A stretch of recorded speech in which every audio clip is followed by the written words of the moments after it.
Start with a pledge of allegiance. I pledge allegiance to the flag of the United States of America and to the republic for which it stands, one nation, under God, indivisible, with liberty and justice for all. Thank you all for coming. Welcome to the South Burlington School Board meeting. Do we have any comments from the public? Glad to be here. Good to see you. Happy to have you. Any amendments to the agenda? I think you're going to take 12 off, I think, is that true? Yes, I'm going to take 12 off for Yep. now. Yep, Make okay. sure it's on for our next meeting. Okay. We'll talk about this probably under superintendent's report, but I didn't mention it to you earlier. We should talk about the next school board article for the other paper. Mhm. I think we've taken the summer off, I think, and it's time to get back on our horse. All right. Still summer. Are you saying that Corey's in the audience? And I'm just saying that we need to get back on our horse. Any announcements? we do have some announcements at your place, just an update on, actually, you know what, I can cover this under my report, but Okay. that's probably easier. We do have announcements, we just couldn't find them. I don't know where they got left, but I will tell you, there's a lot of things going on. We have school starting, we have new staff orientation happening next week, we have convocation happening next week, that indicates the start of the school year. We have sports programs that have begun, starting some on Monday, and the others are starting throughout the remainder of this week. Our Schools Out programming is coming to an end, all of the summer stuff. So, and I'll cover some of the construction stuff went under my report. But a lot going on. We're excited and think we're ready for the start of a new school year. Hard to believe when you say No. 2016 and 17 is upon us. Any other announcements from the board? Yeah, I just want to say thank you to David for the new faucets in the bathroom. Oh, yes, right. All right. I don't go in there, Very but we did. specific update. Thank you. Sorry, but I complain We about heard it a you. lot. We heard you, yeah. Yeah. Anything else from you all? No? All right. Very good, thank you. So then we'll move right on to agenda item 6, city and school collaboration. I don't think we have anything to report. Again, we've a little bit of a gap in our meetings. We're meeting tomorrow, I believe. Tomorrow at 11:30, we're on with the city, and, there's a fair amount of things to talk about. I think, just around happenings that have been going on recently in the city. Yep.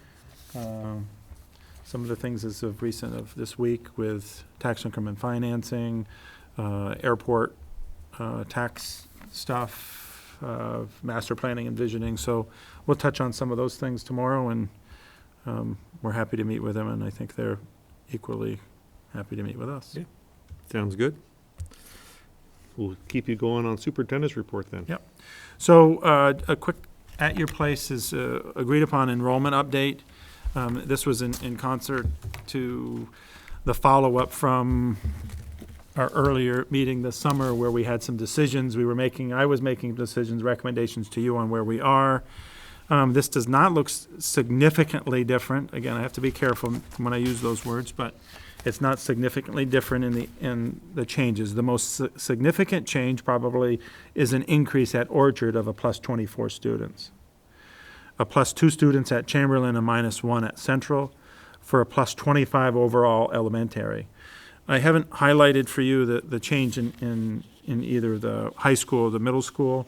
That's quite fluid still, although we remain pretty solid there.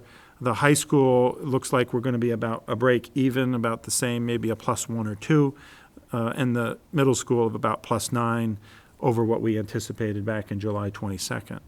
So the reason I'm highlighting the elementary particularly is because of some of the concerns that we had being voiced, obviously, from our Orchard and our Central parents. And although the numbers currently are on the higher side, when you look at the Orchard second grade, for instance, it is at the 20 per class, and that is right at our threshold. But remember, the threshold is not, it is a guidepost for an individual school. It's not, it is really used also as a district-wide measurement. And when you look down to the bottom, you see our averages for our district. On the very bottom, class size averages for our kindergarten programming in all schools combined, 16.3, and all the way through. You can see again, at the fourth grade, that's that bubble of students currently. We have the average of 21 students there. So, Can I ask real quick about the central first grade? That one seems to have jumped from an average of 18.5 to 21.5. yep, and part of that is that increased number right now. And again, talking with Brent Kuhn, those numbers are changing. Again, we're a little bit sensitive to how we put those numbers in. So right now, your point was on the second grade? It was on the first grade at Central. It jumped from 34 to 37 40. 37 kids to 43. Right. So now we're at an average of 21.5. That's right. That's Yeah. right. And right now, although not entered into the schoolmaster, there's some changes going on as well. So, those are areas that we're certainly, as I have said before, when we've talked about this, these are the watched areas. The resources and the support that we have in the school, I think we're going to be okay. So. What do you mean there's changes? There's changes in the enrollment, you mean, that are not reflected Well, what here? happens, and typically, kindergarten is probably our most volatile. Right. Although, at a certain point in time, everyone kind of does the, I got to get registered factor, right? For all other grades, and Meg actually is a big resource to me around some of the people that are coming and going, asking for waivers, or coming in or requesting. So we do have quite a few of those that are making some decisions on whether they're moving, requesting to change, or staying. And so those are some of the changes. The other part, which is a programmatic issue on our part, or a staffing issue, is that we don't have, all of our administrative assistants are not in full summer. And so when we get the uptick in mail or information or email of move or whatever, some of that's our issue around making sure that gets to a centralized location to make those changes in our system. So right now, this reflects pretty accurately, I believe. With the exception, I think Chamberlain may be the one that I have the least confidence in right now, because we haven't gotten to the bottom of all of their some of their more recent requests or changes that might be out there. So, David, I'm looking at the two latter columns. One was mid-June and one is current mid-August. correct. So in 2 months, I'm seeing a net increase of 30 students? So net overall in the district, you mean? No, in elementary. Yeah, and plus 25.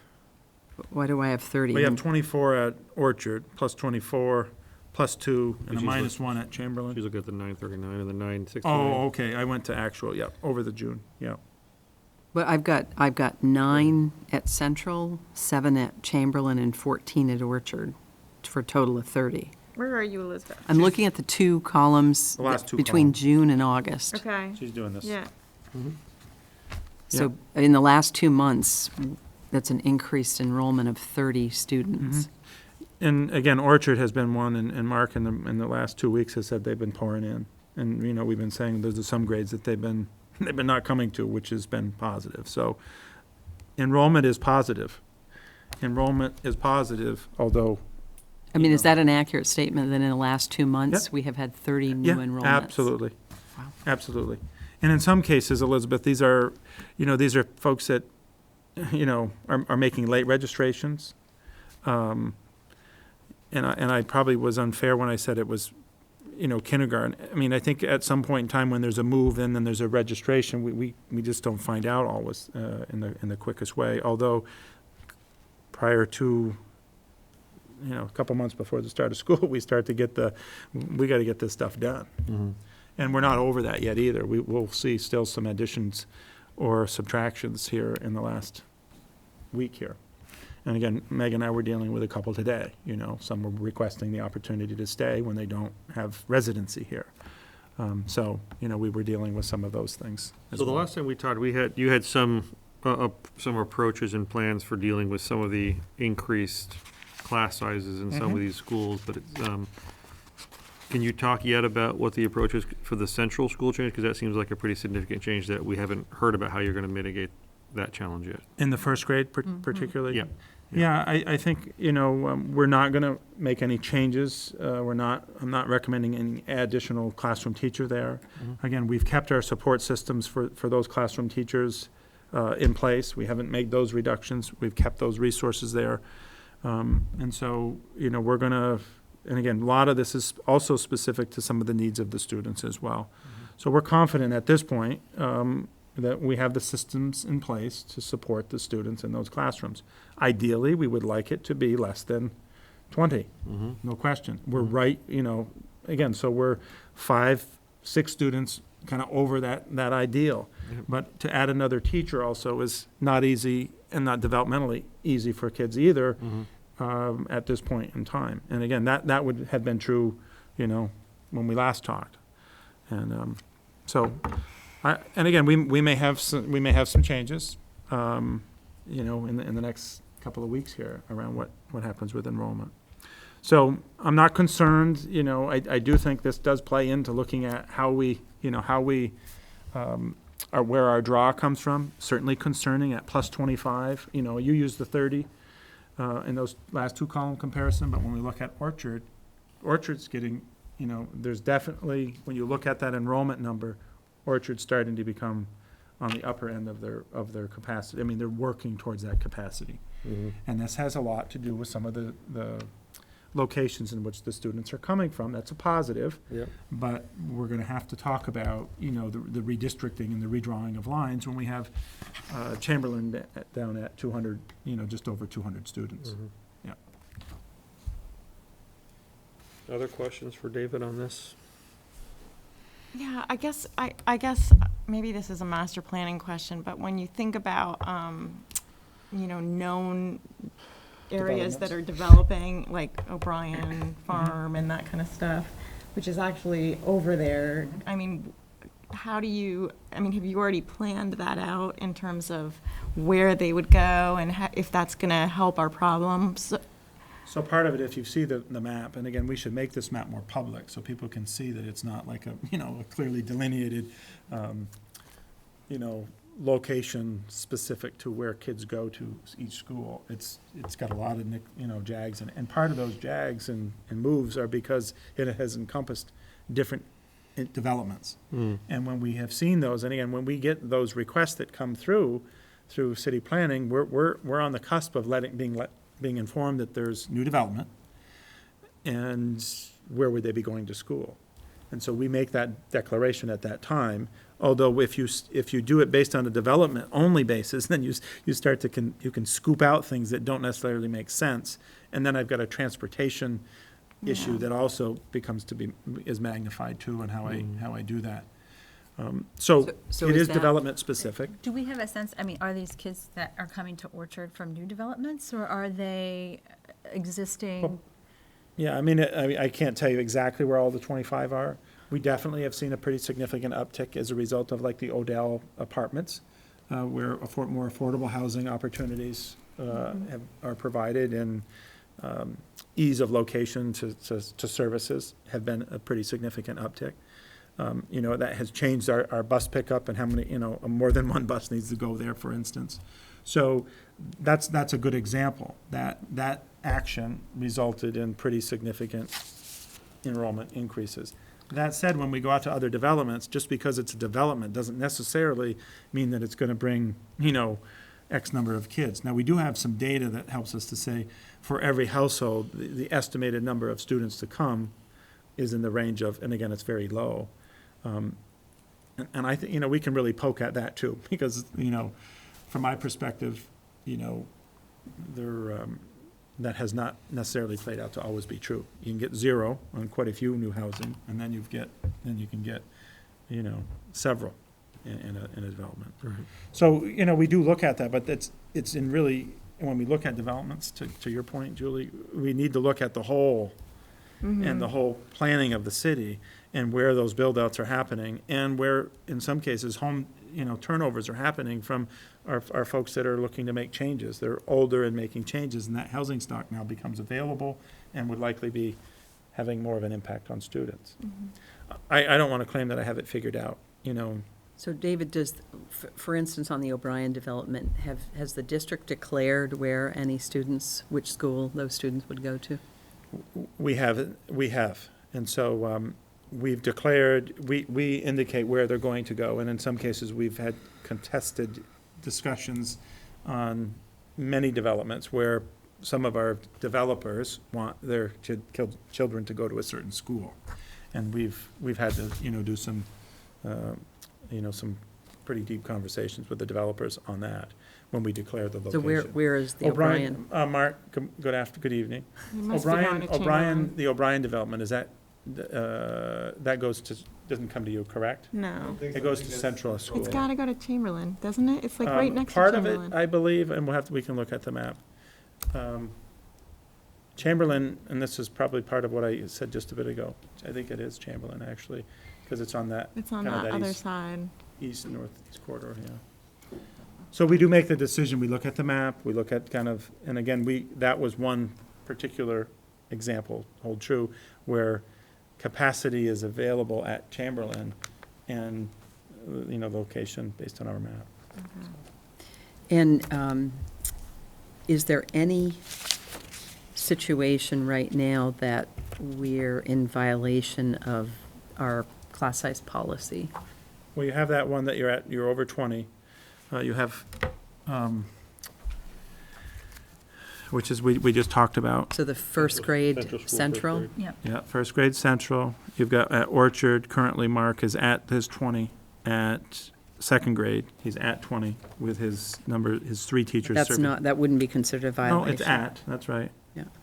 And again, if we look at the whole policy, The 24 for the fifth graders within policy. yeah. And then if you look at it as a whole district-wide Yeah. numbers, you're underneath it. But, yeah. So Mark, thanks for being here. We're on enrollment. Again, we're talking about fluctuations. Anything, I just talked about you being a plus 24. That's kind of happened pretty rapidly here within the last little bit of time. You've been adding kids into your school. Right. The second grade is still holding solid at 20, even as of today. In fourth grade, we lost one, are gaining 2, so that takes us to, I think, 24.3, which is 24, 24, 25 in the class at this point. So your fourth grade Do you know with where 3 they're teachers. coming from? All the 25, roughly? Are they all coming from, like, is there a development that's specific to a bunch of kids moving in? Not No. yet. Yeah, okay. Not yet. Where they're coming from? Yeah. Any particular new developments or anything like that, Mark? Like- No, not going to any new development yet. Okay. There is I can't think of it, on Shelburne Road. Yeah, the Oh, yeah. Bartlett Brook, are you thinking of the new apartment building? Right on Shelburne Road, it's a 1 and 2 bedroom. Yeah. We're starting to get a couple kids there, but not yet. Thanks, Mark. Thanks. Any other questions from the board or comments? So, keep us in the loop on how that's going. I think You'll get another one. I mean, since we're right at the beginning of school, yeah. I'll probably have it on my report again, just as a kind of an opening report, an opening number report and where we're at. Good. You Usually mean the next first- Tuesday? Next Tuesday, we meet again, actually. Next Tuesday. Tuesday. Tuesday. We won't be, well, I'll have it on there, but we may not be much accurate. When we start school September 7th, it'll be an important one as well. I guess I do have one last question, which is the same question I asked last time, which is, what is the guardrail then on the first grade at Central or the second and fourth grades at Orchard? How many more kids? Yeah. Where does it become an issue? Because I understand that looking at the district-wide average, but for a parent of a first grader who's going to be in a class of 22 kids, that doesn't really hold water. So just where is that guardrail? How many more kids need to be in first grade at Central before we really talk about? Yeah, I mean, I think certainly when we go above the recommended maximum, there's some other components that need to also be discerned. And that means, what do we have for support systems within the school to accommodate the learning that's needed to carry out our curriculum, one. What are the behaviors that are exhibited that could deteriorate from the ability to transfer instruction to students.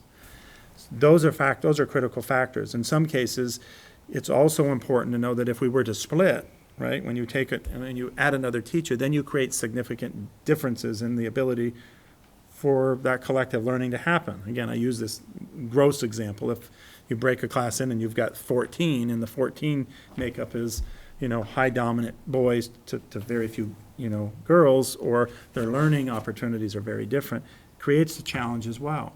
So, right now, it's ensuring that we can carry that forward with the systems that we have in place. We currently have resources and interventionists. We have seen an uptick in our interventionist needs, and this is, again, in some of our schools, part of behavioral issues.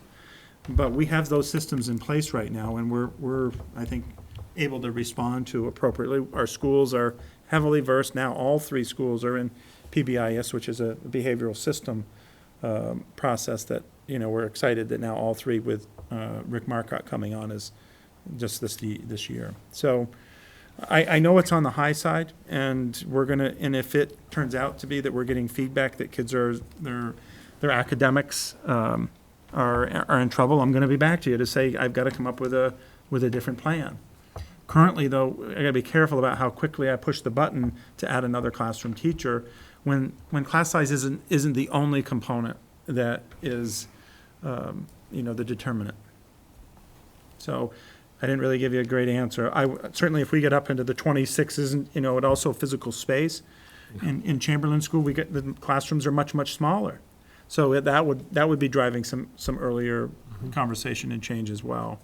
So, we're listening, and we'll be watching, and we'll be following along with those students and seeing how things are being carried out. In the central first grade scenario, just for the sake of my understanding, is there a physical space issue?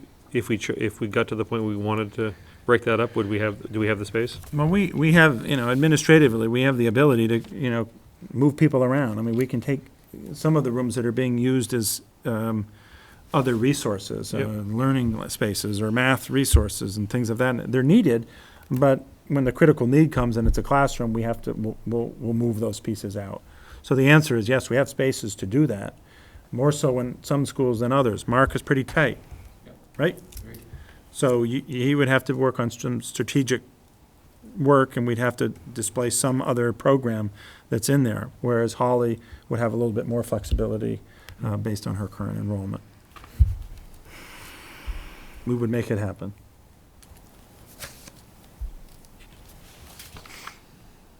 Well, one last thing is, our numbers are going up. This is the highest in my 7 years. We're going up. That's a good thing. 380s. And a bad thing. Are we, since we're on enrollment, do you have any kind of, I know you don't have a report on it, but the rest of our district, Yeah. where we are with enrollment? Yeah, I do. I mean, I'll give it to you, you do? at a later date. I just didn't roll it all up into one. Yep. It looks like right now, as a district, again, I went through this briefly. The change for us since of August, since the July 22nd to now, at the high school, it looks like we're going to be about 5 less students. Is that going- tuition students? No, or just in. regular students? Regular students Yeah. from 916 to 911. It's actually not a great number, is it? To 911 on, in comparison from July 22nd to August 16th. And at Tuttle, July 22nd, we were 504 and we're 513. With a plus, obviously, that's an increase. So our tuition students are. 513 to 534, is that what you said? 504 to 513. 504. Thanks. And so we're, as a district, with our tuition students, which I will have a more of an update when we start school. Our tuition students are holding currently at 175. And so when we put that all together, we're looking like at 2344 for a total, which is, which, again, for us, and I have to check this previous. That's down from last year, Yeah, right? 2375, I believe, but we were 159 in tuition, so we were higher on our non-tuition. So again, I'll I'll move through this a little bit more and. When give you, when more- you give us the next set of these, can you also give us the capacity at the elementary schools? At one time, we got that number. Well, yeah, so capacity is defined in different ways, Julie. Okay. And so, and again, I think both some of the master planning and facility folks have gone through this. So when you look at physical space and you look at, pure square footage, similar to what I just said around, to Mark, he's gonna find them in the Choices. classroom. When we've diversified our programming so that we have alternative things happening, we use it as space. So when you look at pure capacity, it's how many, rooms do you have, and how many kids could you put in that based on the square footage per student needed. That's the capacity. That's what we've used for the kind of the full-up capacity. It's changed a little bit over the years when we've, in certain schools, we were more reliant on in-house computers, like what used to sit on these counters here. Now, because of the laptops, that's actually changed. We don't need those spaces. We've gained some rooms back, added some increased capacity from what we had earlier. So that, I can give you the same that we've used. I think I don't want to. Can I tell her, so I had been talking to Annette about this, because I've been doing this capacity analysis to make sure that if we were to consolidate, Right. that we wouldn't be at capacity. What she gave me and what was sort of backed up, I went way back to the 2008 study that Frank did about capacity and looked at the maps of the schools and stuff, is that both Central and Orchard have about 20 classroom spaces. They have 23 technically, but 3 of those spaces in each school right now are used for stuff that would make it challenging to take that stuff out of those classrooms because it's big enough stuff that you can't just easily move it. For example, at Orchard, there's preschool, so you can't, that's technically a classroom. It's not included in the classroom analysis, Right. but, so right now, we're at 20 classrooms at Orchard. So there would need to be some physical changes to But you have 19 the extra teachers, yeah. space. What's that? 20 teachers. Oh, okay. Okay, I was just going by, I was conflating classrooms and teachers, but I have 19 at Central, so we basically have one more space at Central without doing some work, some physical layout Right. work that would need to change. Chamberlain, my understanding was that we had 16 classroom spaces, so we have 2 more that are available, plus there are 2 different preschools that are in there right now, so we have a little more flexibility at Chamberlain, but at Central and Orchard, we're pretty close to capacity. If you just look at classrooms. Right. Now, it's different because I didn't go deeply into the analysis of how many students you could jam into each of those classrooms. I didn't really look at the classroom size of each of those, and I understand that at Chamberlain, those classrooms are smaller, so the total student number is obviously Right. isn't the same on a per classroom basis at each school. Okay. But, so yeah. Okay, So my thank understanding you. is 1 or 2 additional classrooms at Central or Orchard total, and we're there. Okay, thanks. And again, we have been a district that, when we do have a space available, we have broken that classroom up into multi-office spaces to provide services to students. We've, in some cases, allowed for project-based, some small-level project-based opportunities. We develop project rooms, but those have turned now into classrooms. So, that's where that capacity thing starts to change. But, if you're looking at square footage capacity, rooms, and if you could fully load them equally, then, that's the capacity. It's not been typically our trend, though, in the past, where we fill up every, Okay, Good. thanks.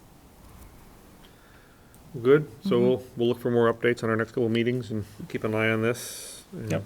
I'm sure if there's concerns from the community, we'll hear those as well. So the other thing by your place is and this is, I'm in my report, I know it's going longer than it wanted, but just some projects currently that are happening at the high school, middle school, actually all the schools, including transportation. Obviously, the high school is the biggest. I won't read all of them, but currently the elevator project, Elizabeth alluded earlier about, just being in the building, and it's been extremely well organized. All of the facility folks, Bart Maselli, all of his people have done a good job. All of the contractors have been working hard. We're on track. We have, actually, the elevator is going to be commissioned tomorrow, we hope successfully. It's all working currently, but it has to be inspected. All of the final things are going to be happening here in the next week and a half. The restrooms, again, on schedule here for Wednesday the 25th with the tile completing. The roof has been completed at the high school.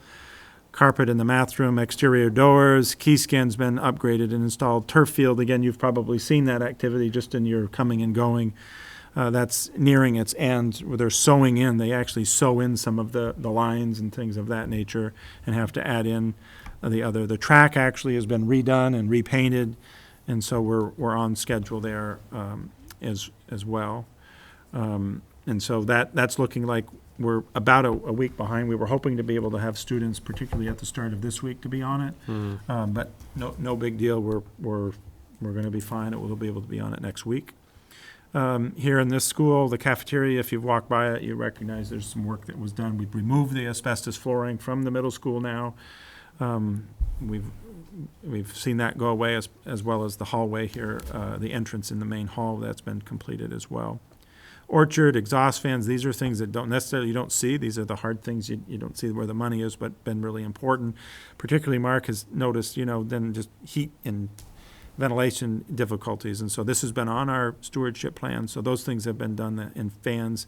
And the boiler doors, again, have been upgraded. Library carpet at the Chamberlain School. And the transportation office, those of you, I don't know how many have ever gone over there or not, but that has been, I do, because I go there because they're there, and I also go to the CSWD. But they have upgraded that, and we're about to put some lines on there as well. So again, a little bit easier for folks to move in and around. It was a little bit of some trip hazard there before, so that's a positive upgrade. There's a ton of other things that have happened to give credit to, all the people who do the day in and day out stuff. You see some of the things that have happened in the school, and our facilities and custodial crew have done a lot. So I haven't named all the little teeny things that you would notice, but these are the bigger items. Thank you. Any questions for David on any of that?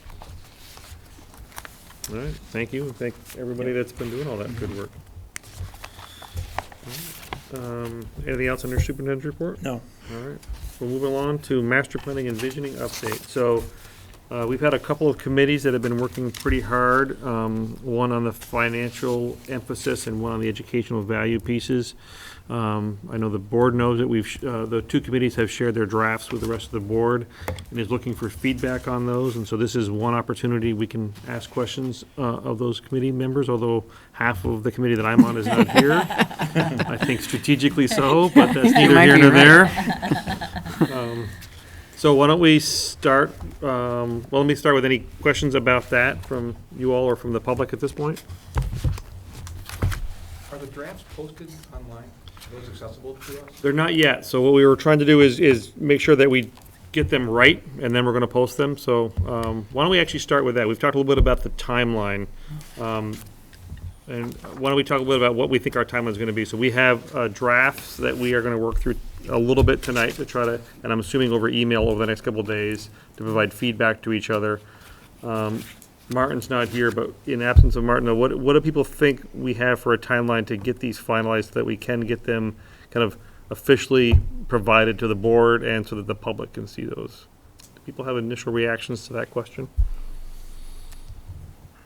Well, my sense is we could, the subcommittees, I don't want to speak for Bridget, but that we could present the subcommittee work next Tuesday. Mm-hmm. But my guess is there might be some follow-on required for that. Is that That's fair. yeah. Yeah. And You're not on a committee, so you can. you can speak for Martin, so. I think for Martin and I, that would work as well. If we get, some feedback tonight, which I'll share with him, if we get any, and then via email, people can provide comments through David back to the subcommittee, so they can take that into consideration and then shoot for the next week, present them, and then have a chance to digest those officially, maybe have some community input, and then on the 7th, see where we stand? Or are we thinking more time than that? Are you suggesting a board recommendation on the 7th? So if we present them, so it depends on if we can present them and have them called final Yeah. by next Tuesday, which may be aggressive, I don't know. If we start with that assumption, then we can present them on Tuesday, and then we need to ask ourselves, do we need more time than that, or on the 7th, are we be informed enough to make a recommendation? I don't think we're going to be ready on the 7th to make a recommendation, just my opinion. Yeah, I'm trying to think logistically. We'll see final drafts from subcommittees Tuesday. I feel like there's going to be a need for a working session before there's a board working session before, well, I don't want to call it a working session, but an opportunity to dialogue specifically on the final reports. Because next week is a regular meeting, so we'll be limited by that. Yeah, I'm just thinking out loud. yeah. No, that was the idea, just kind of figure this out. So if we can dedicate a decent amount of next Tuesday's meeting, which I think, at least in theory, was the plan. I'm not sure what else we have on the agenda. I thought it was supposed to be a special meeting was a about work master session. planning We and called it zoning. I didn't think it was even Okay. supposed to be a full meeting. It was kind of, we'll get Okay. to that when we talk about agenda for next Right, week. I was right, right. surprised that it was so full, because I thought we were just Yeah. talking about these reports, basically. Right. Is that right? Are there 3 meetings in September? No, there's 2 in September, so next week's is August, and then there's the 2 normal meetings in September. Right, so it's not a special meeting specific to master planning. It's The August, the the Tuesday September meeting is- 7th meeting. No, the next 23rd. Tuesday meeting is, 23rd is. Right, is- okay. right. So, Yeah, I hadn't looked at the agenda for the 23rd, so I was of the same mindset that was more dedicated to master planning and vision. Even with that, I was anticipating a working session, so if we keep this agenda, But a lot of the things on this agenda, not to jump ahead to reviewing the agenda for next week, but a lot of these things are the things that are on here already for this week. So. Well, we it- carried Sometimes some they over because we carry on. weren't sure, Right. that's all. Yeah. Right, well, we Kind can of a get to standard that back, then. yeah. yeah. Okay. But we did talk about it, and it is in the calendar for a board meeting work session on it, on master planning visioning. So if we take it from the other end, if there was a notion that there might be something that we would want to present on a ballot in November, how do we Right. back into that right. from So a, I think the timing math on standpoint. that is we need to have that 45 days in advance, which I think is September 24th. And so if our meeting schedule stays the same, we've got next Tuesday, September 7th, 7th. and September 21st. And then that's just a few days in front of that ballot item. That- We would have to have the ballot language by the 21st. by the 21st? Right. Which, And if we're just making our recommendation on the Is 21st, aggressive. that We should say doesn't no seem later plausible. then, yeah. Right. So the other option would be to move that 21st meeting up a week. Instead of having it on the 1st and 3rd Wednesdays in September, have it on the 1st and 2nd, with our target being having a recommendation from the board on the 14th. there's, Well, can we target a recommendation for the 7th and at least see Yeah. Where you are, and if you're not, then you where could we're have us. at? I mean, it's You hard. thought that to- might be not plausible. so- I mean, I don't know. I guess it depends what the level of discussion and public participation is next week. So if we could shoot for that with a fallback of maybe moving the 21st up to the 14th so that we can keep. I think it's things going to be moving. tough to move it to the 14th, given all the things that are already on the school calendar.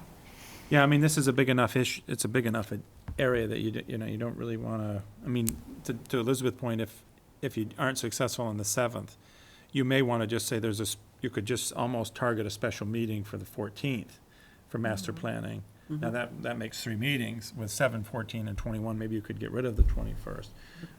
We're But, paying for that summer break. yeah, I know. But the point being is, you could. It didn't feel If like you're one, by going the to way. do that, it might be better to say people, you just target that 14th so that people can plan accordingly. I mean, we do have people that are interested, obviously interested and want to follow the conversation, and you could do it that way. Well, I mean, I think Elizabeth's for the proposal, 7th. paraphrase it, is go for the first meeting in September, and if we can't get it, then we'll figure out the fallback on the 14th if we need to, or be willing to do the 21st, but I think shooting for that puts us in the best possible position. Yep. I think that's consistent with what's been communicated with the community, but it also keeps that window, it's still a tight window, Yeah. but it keeps the window open for November. Right. Bridget, anything you want to add to that? No? Okay. All right. So that'll be our approach. And we'll have to make some changes to that when we get to it on the agenda on the. Slash and burn. Yeah. Yep. Quick question then. Schedule sounds great. If we're looking to have community participation, when would the community have something that they could review in order to be able to come to the meeting informed and participate? That's a good question. Informed? community member? It's a fair question, sir.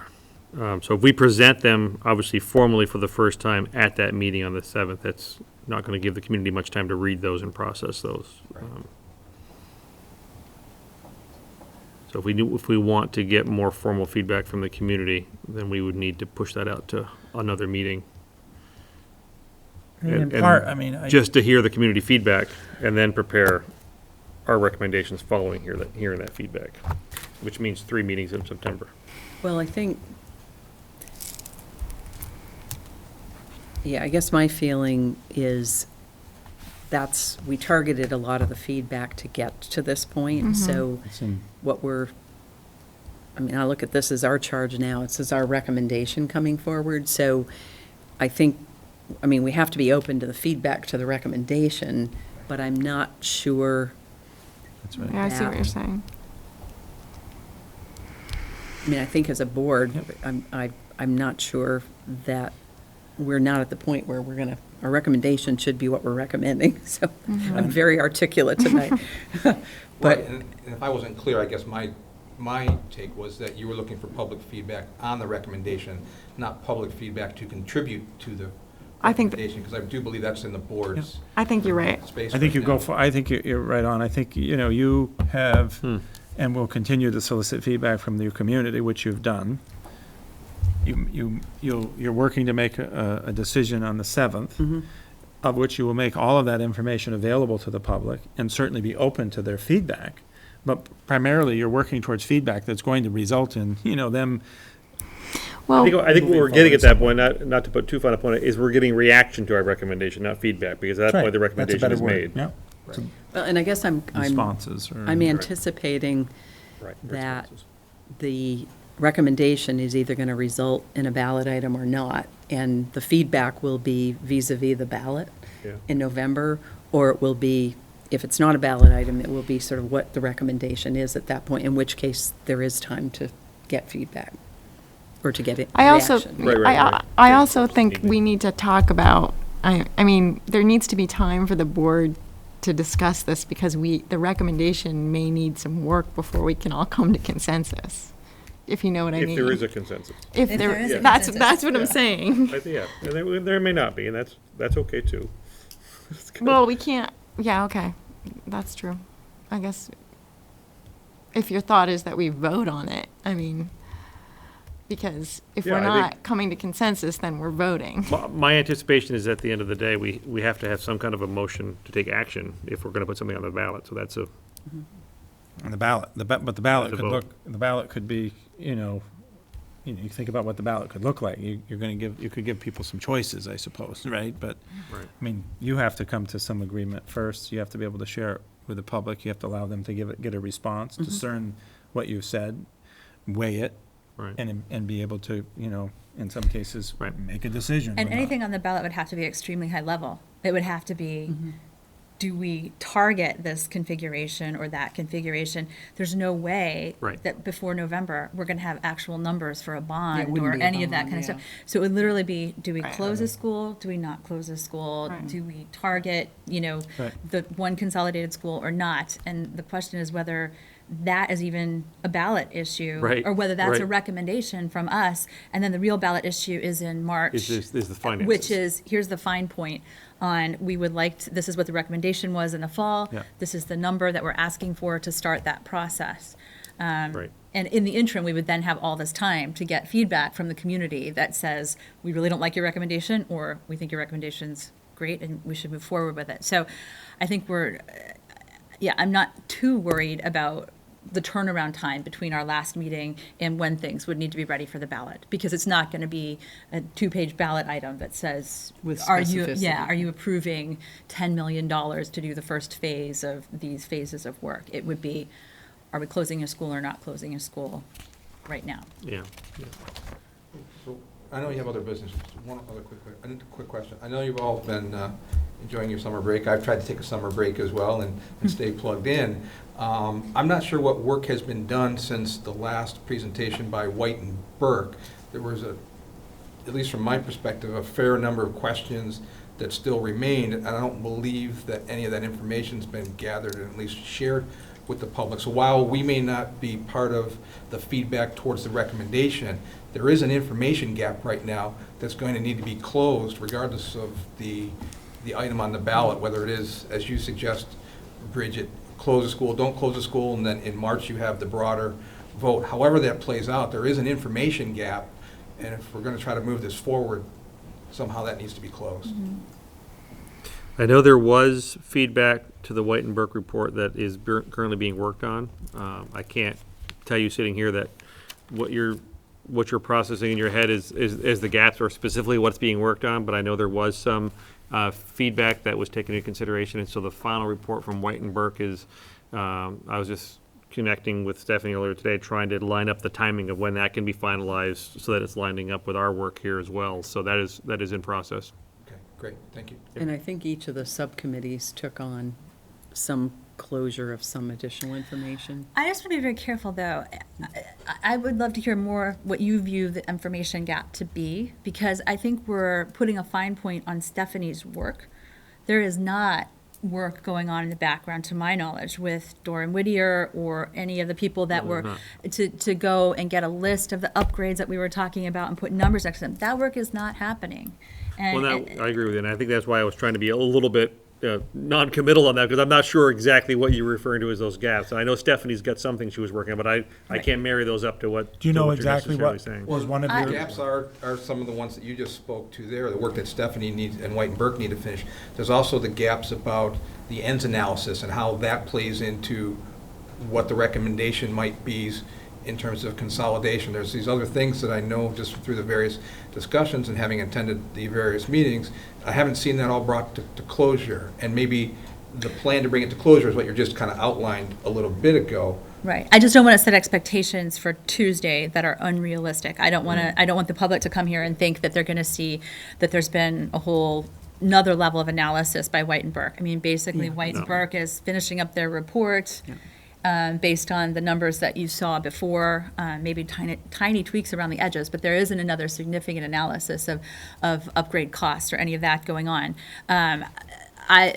There are sort of two subcommittees, and then Elizabeth and I have been working on the third sort of piece, which is summarizing very broadly the community feedback that we've had. So those are the three big pieces that we'll talk about on Tuesday.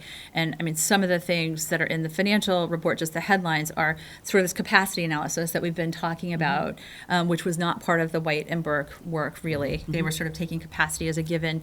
It's looking at enrollment and whether enrollment is tracking what we had heard from the demographers, during the task force.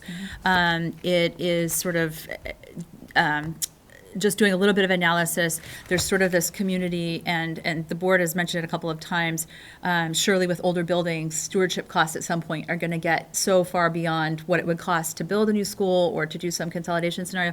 I've done a little bit more work in sort of parsing Stephanie's numbers, but there aren't really new numbers being created about that versus what you saw. There's a little bit more parsing and understanding those numbers and what is actually realistic to expect. And that's kind of what we're doing on the financial side. And then Martin and Patrick have put together a great analysis of, with David, I shouldn't say Martin. Martin and Patrick have been leading the subcommittee and been working with David to sort of outline exactly the pros and cons on the education side for each of these scenarios.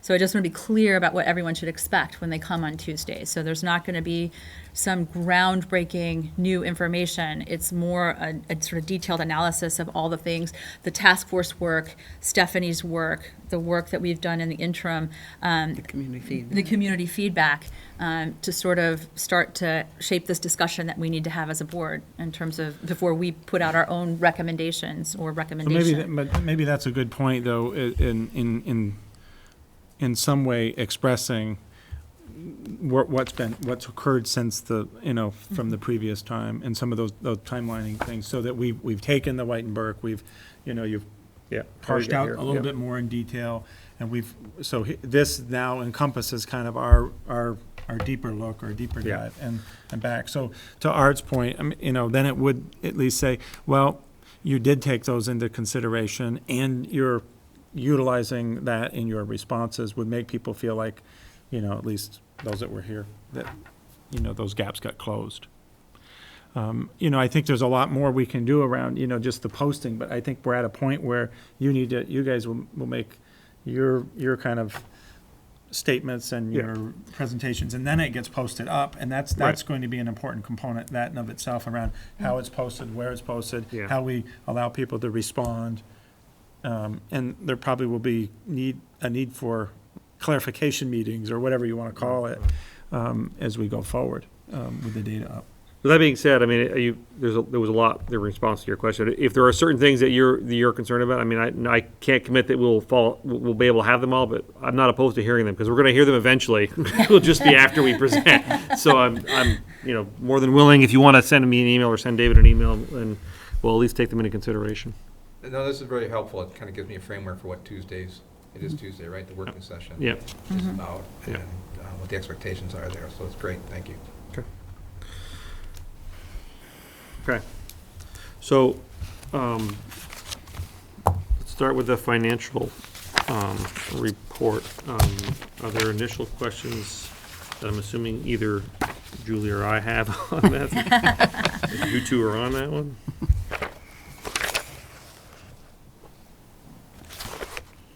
I don't have a huge amount of questions on that. I have more questions on yours. Thanks. Sorry. And I don't have a ton on that either, but. But to be fair, yours is more new information than Right. mine is repackaging and reanalyzing. We have things seen it a that few we've already times, yeah. seen. I think Martin was probably the one who would have the most questions, because he had the most specific questions about looking at elementary only, in terms of breaking that out of the financials, because there was a lot of confusion about what was included here and not included there, and that's the kind of work that we did as a subcommittee. So She's being generous. no, I'm not being generous. We had multiple meetings, and I had a lot of input from you and Dan and Annette and John, and yeah.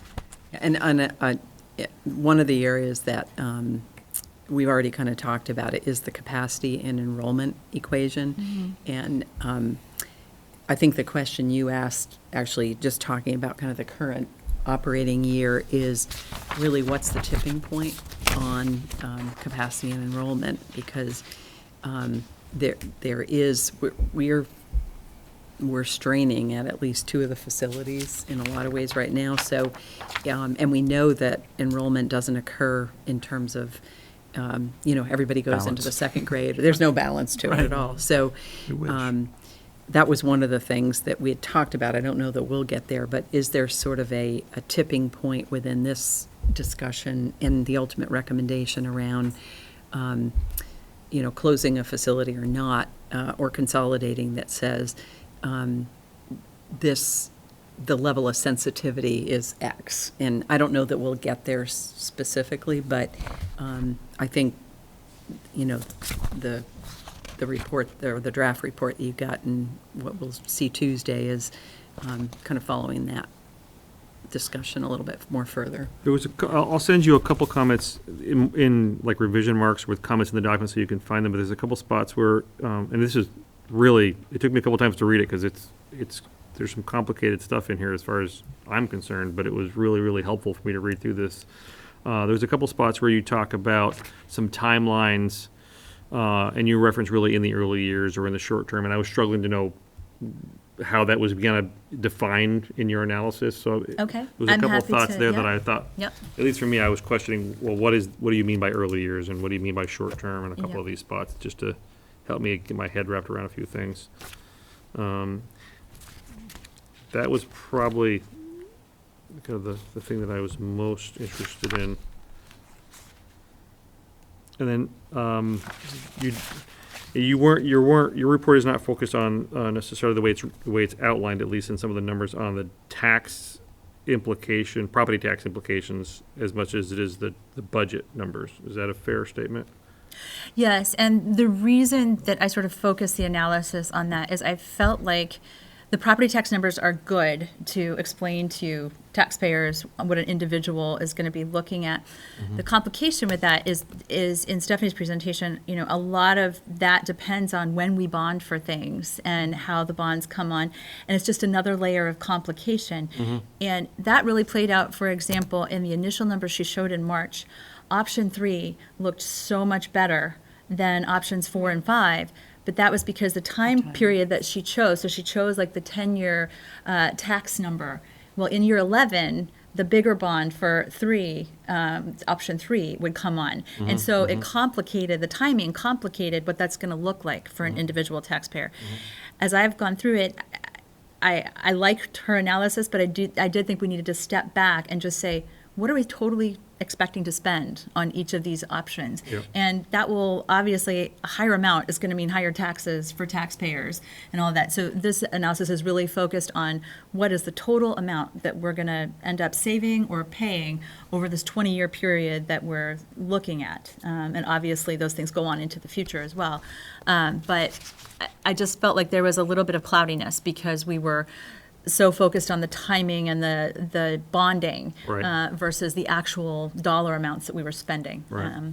So I did try to take that out a little bit of this So analysis. my challenge with that is when you look at her data and her analysis, the property tax implications when you compare the scenarios are pretty similar in impact. And so that seems to get lost in the analysis in this piece in a little bit. And it's a big part of what I think about is the difference between scenario X and scenario Y from a individual taxpayer is not significant, even though in this scenario, in this analysis, it looks very significant from a totality perspective, but it's almost nothing from an individual perspective. It creates a flexibility challenge for us as a school, Right. but it doesn't change it doesn't implicate anything different to the individual citizen. Well, there's some difference. There is some I mean, difference. Minor. Yeah, When you look I at guess. when you look at the it- I trend guess lines that's- between 5, there's a pretty minor difference between the scenarios. In the way she structured way that she analysis, showed it, and I'm but that- sensitive to that. But that's where I appreciated that analysis, and I did think it was good work, but I did think things were getting lost because of the period of time that you're talking about.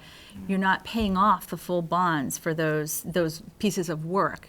And I did feel like we were losing these out years. If you don't bond for something until year 11 of a 20-year analysis, you're losing what the taxpayers are paying in terms of, bond repayment and interest for a big chunk of time, because these are 30-year bonds. Right. I wonder And if so, I wonder if we 'Cause we're only highlight, out just 20 years, re-show what Stephanie showed, but Right. put the footnote that there's a bond timing issue. Mm-hmm. And then I wonder if we look at the total Yeah. expense, Bridget, and can put, I don't know if we can do this or not, but put an order of magnitude, so where we do have property tax impact on the full amount, just kind of say this is, if it's a range or if it's sort of a ballpark of, this is what the impact might be to the average property tax payer. Or on the two, we use the condo and the home, I think. is- I get the fact that it gets a little funky under there with when those bonds start and end. It might be good, though, this is helpful to me, because I do think you brought up a really good point on that timing, but I think it would be helpful, because Stephanie's report's going to be out there Right. and circulating. It might be good to use the subcommittee report to reconcile that, so that Yes, we you can address have that. it documented You can somewhere. address that issue, that's great. Yep. Yeah, I mean, from my perspective, in reading the good work that you did, I do think that, at least in the communications that have been bubbling around, around all of the high numbers, the scenario 1 of 23 million. The dollar sign, those are such large numbers that I think people have grasped it different ways. People who are more in the financial sector understand bonding and understand how that happens, spread over time. For those that understand it less, think it's going to happen in a shorter period of time, and it's going to be done over a 5-year period, and so, in all ages along the continuum, I think it has allowed for quite a bit of confusion. And so, to your point around the order of magnitude question, or some sort of a measurement, obviously you have to be sensitive, would be really helpful. Okay. I think. Again, I don't think you shy away from the big numbers, but yet you break those down in some sort of a way that helps people say, I'm 80 years old, or Right. and what this might mean to me. And it might be good to if you, I'm not sure if we're able to break out cleanly the background growth, because that's a large part of that dynamic anyways, the background growth, not the actual. Well, she broke it out. Right. It shouldn't, But anyway, that's just a lens that I was looking at that, and I had that comment, so. Okay. You're all set, Julie? Yeah, I do have a question related kind of to both of them about in making this decision. Do you have any update on the noise mitigation? This is the airport FAA noise mitigation. So I'm still working with the airport folks. Last week I sent last week, a week before, a communication just on if they've heard anything, any update. The status, we're still working on it. Consultants are still, can contact them. I haven't called the consultants. I understand the time frame, the 24-month piece, but I am in need right now to reevaluate and collaborate with the airport to see if we can get something a little bit sooner. So I sent something, again, also indicating that I'm working with the airport management about what can I do. So I did get a response yesterday back from FAA. Of course, I don't know if I'm talking to the same people. So again, the airport management have been very helpful. And so I don't want to say anything negative there. I just am in need of a quicker answer, or a path to respond to, would we ever qualify if the inside and the outside noise are significantly similar? What would be the kind of the guardrails that we might qualify for? And that's really what I want to know. And then if I could share that broadly, that we would likely qualify for A, B, or C, I think that would help this process. So that's kind of where I'm at with. Do you, as you're talking about that, I mean, that would be a little bit like, in my opinion, my neighbor coming and saying, I want to build a fence, do you want to split the cost? And it's kind of like, no, thanks. But Right. I wonder if that, I'm not sure you should have an expectation you're going to get a commitment when it might mean that the entity is basically saying, I'm prepared to commit resources, because that's where the expectation is, correct? Yes or no. In not all cases, from what I can tell, they've committed resources. They've said, no, the levels are not significant enough that warrants a change. And so I'm thinking that it would be a regulatory body that would actually have more. yeah, so again, I have. Just, and it's not input on accountability, it's input on just here's past practice, and here would be the parameters that, under which there should be an expectation. Right.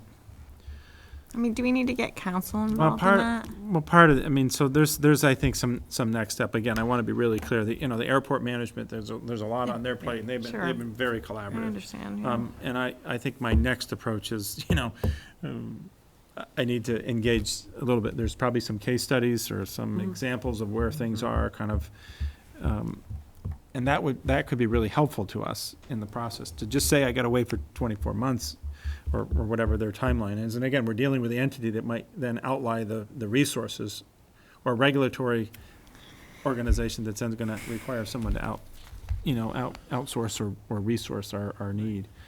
So, given where we are with the redraw based on the airport noise study and, that recent work that puts our 70 decibel ring around the school, that's a concern to me. And then, I'm also thinking, should we perhaps dialogue about just doing our own noise study that would be done by a certified noise study person that could help us to do at the same times, the inside and the outside noise differential, to say, this is what we have. And would that help us then move, going to have to cost some money, but would that help us move up our 24-month deadline and say, hey, we did a piece for you. What would that look like? But certainly don't want to commit. So those are some of the things that are, been going through my mind.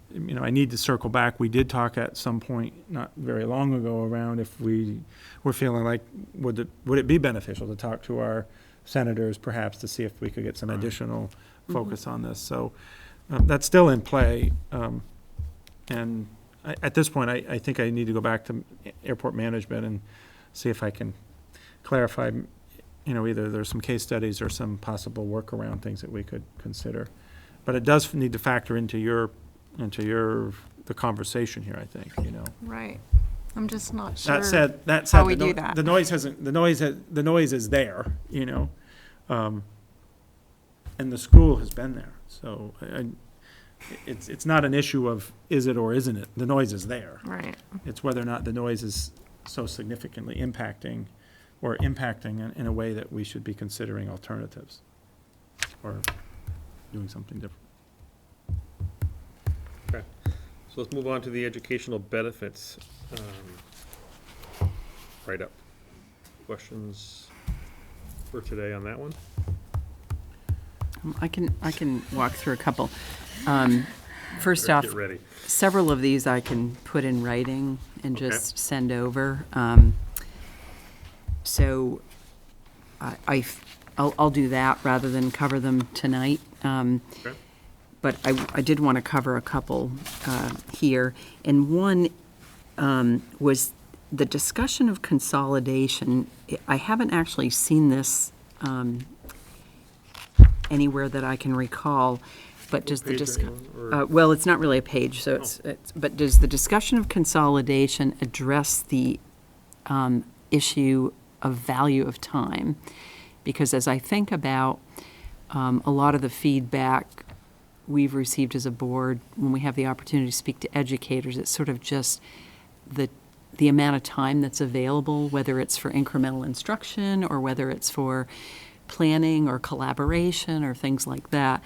And what I don't think I've seen, I mean, I've certainly seen a specific interest in enhancing curriculum and in more collaboration in that from a need standpoint, but I haven't seen a discussion of the school configuration and the impact on available staff time.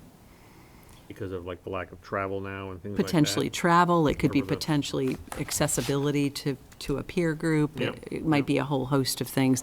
Yep. But I just wanted to ask that question, Yeah. whether or not, And we definitely didn't address that. That's a fair question that we should try to process a little bit and see if there's something that we want to speak to on that. okay. The other quick comment I made is there's been a lot of discussion, and certainly in the community feedback, this notion of smaller schools, and sometimes that gets discussed in terms of walkability or bikeability. Sometimes it gets discussed in terms of a preferred learning environment, things like that. And it's both in terms of smaller schools, and then the class size discussion kind of gets married into that. I didn't know if in your discussions you were coming out on kind of I'm seeing information on kind of the size of schools, but I wondered if we needed to definitively either support the fact that South Burlington has small schools that meet those criteria of walkability or bikeability, or do we need to kind of say, we have 3 elementary schools now, and I'm not really falling one way or the other, but do we need to potentially dispel the notion that our small schools meet all the criteria that some of the community believes they may have in terms of walkability and bikeability? Because that's something that's come out in the community conversations that I think there's some reality, there's some perception, and there's some no longer true anymore. It may have been in the past, but maybe not so much anymore. So that was a really That's a awkward good question to ask, but. No, it was well put. We didn't directly talk about the walkability and the bikeability pieces, and that was, I think, maybe not 100% the right way to approach it, but our thinking was that it's not directly an educational value question. It's a neighborhood school question about the community and the neighborhood and all Yeah. that. So we kind of tried to stay true to the educational value component and not so much address that. And I think at some point in here, we may have said, here's some things that we kind of know that are still issues that this report doesn't directly talk about. And I think that's probably one of them that we said, it's that what happens to the neighborhood and the feel of the neighborhood. So we put that walkability, bikeability piece, I think, in that bucket more than anything I else. thought I had that other bucket, and I'm not finding that page now. Yeah, it's probably toward the end. Okay. Well, I'll just kind of put that out there at this point. And then two other quick things. One was on safety and security. Kind of in those, and I would put that in the category of educational quality, so that issue. And then I appreciated the conversation on the equity issues. I was a little bit, well, I think I think the comments are reflective.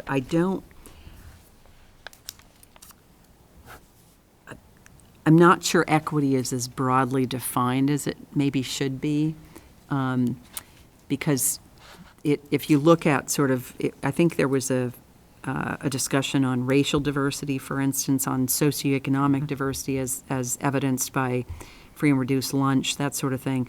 But it was basically kind of saying across the entire student body, it's not that wide of a variation, yet I do think we did get feedback in the community sessions, and I don't know if we had data to support this, but I think we've heard this, that particularly with socioeconomic diversity or equity, that translates into other access to other learning opportunities potentially, and it might be PTO-sponsored, things like that. So I'm not sure that maybe it didn't need to get addressed, but I did feel like that fell into educational quality. Okay. Sure does.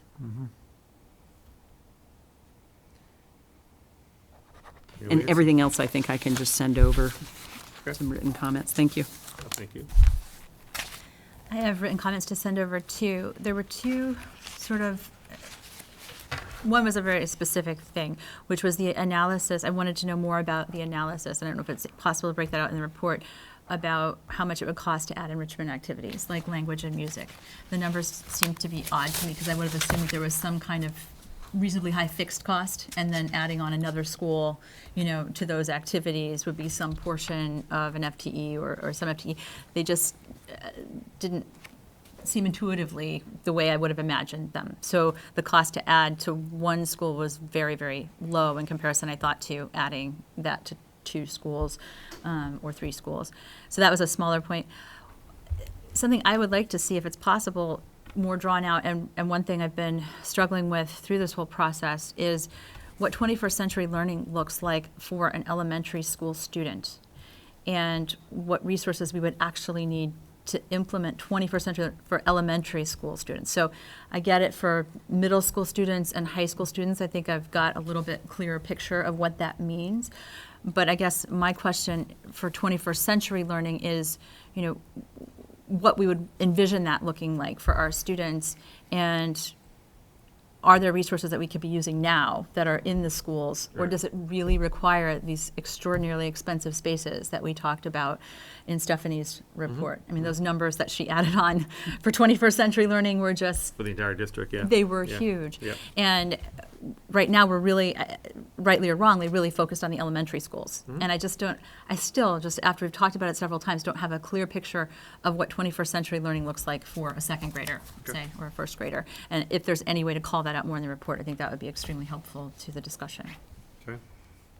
But I have other wordy type things that I can send over email, but those are my 2 major things. Thanks. I can send you my stuff too, but my main issue is going to be hard for me to articulate, but I'm going to try. All right. And it's a little bit about kind of where I think Elizabeth is going, but it's on the diversity argument. Okay. And I just challenge the diversity argument at all being in here, to tell you the truth, because you gave some specific percentages, and I'm not sure how you come to that. I guess that's one question. But also, I think in general, South Burlington is a homogeneous place, and I think that we've seen over the years some. We used to have a very different population, I think, breakdown amongst our 3 schools. And now what we've seen is the demographics at Orchard change significantly so that there's some parity almost on the ends. And it's a hard thing for me to buy into, that's one of our main arguments Yeah. in terms of value. Okay, all right. I know, I mean, David gave us some of that data, so we can chat with David a little bit more about where that came from and give you some real life. And maybe we can get some examples of the impacts of that Yep. in the education world as well, so that. That'd be because good, You're right, yeah.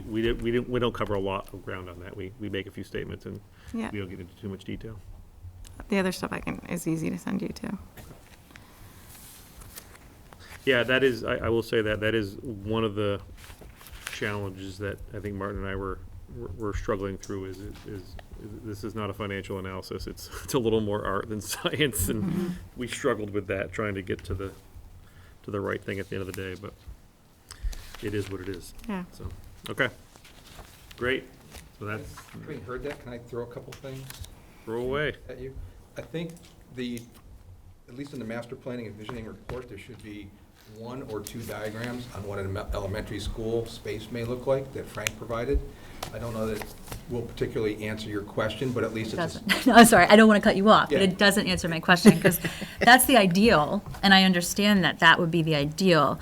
My question is there a way to creatively think about the space that we have, or do we really, if we really do, if we really did want to offer 21st century learning, do we really need those new spaces? Right. That's my question, and I think that could be called out more in the report.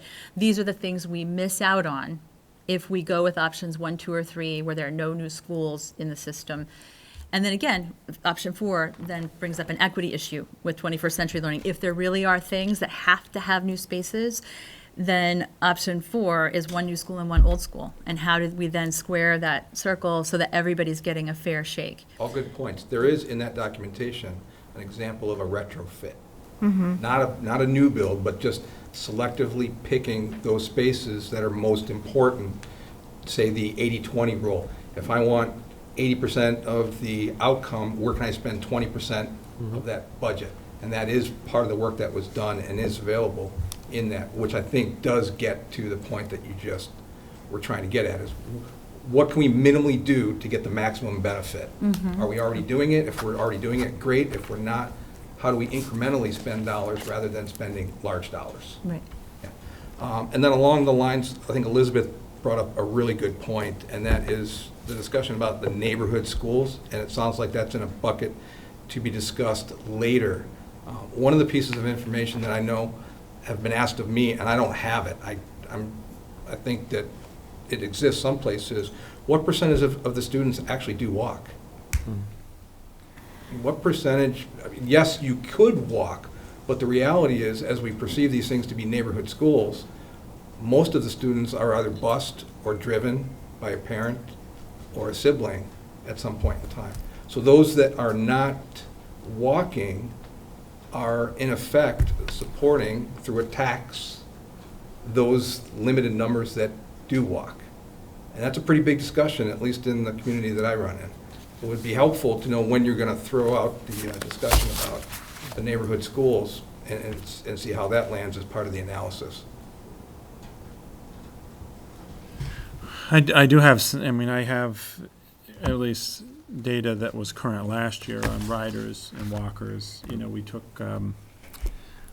geocoding's not the right word probably, but I had folks just highlight with red dots where they were, schools that they went to, and then also busing. So you could see kind of the clusters of where they were and where we pick up. And, our policies have said 0.6, that radius around a school. But as a result, over time of safety and security and areas of concern, that is not a perfect circle around a school because of busy roads. Williston Road, for instance, we don't draw the 0.6 on that side, or Shelburne Road. So it's a very strange-looking kind of, pickup or walking pickup zone. And we've really modified that over the years. When people have expressed concerns, we've, probably, I've been quite easy to say, I understand, you're half a mile away, I understand what's there, we'll pick you up.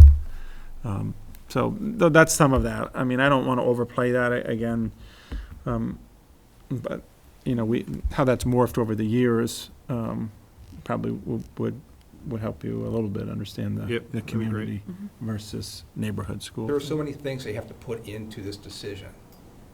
It's just really helpful to know that everything went into the decision or the recommendation, and certain things didn't get left out because they were less important than something else. Everything should be considered on its own merits.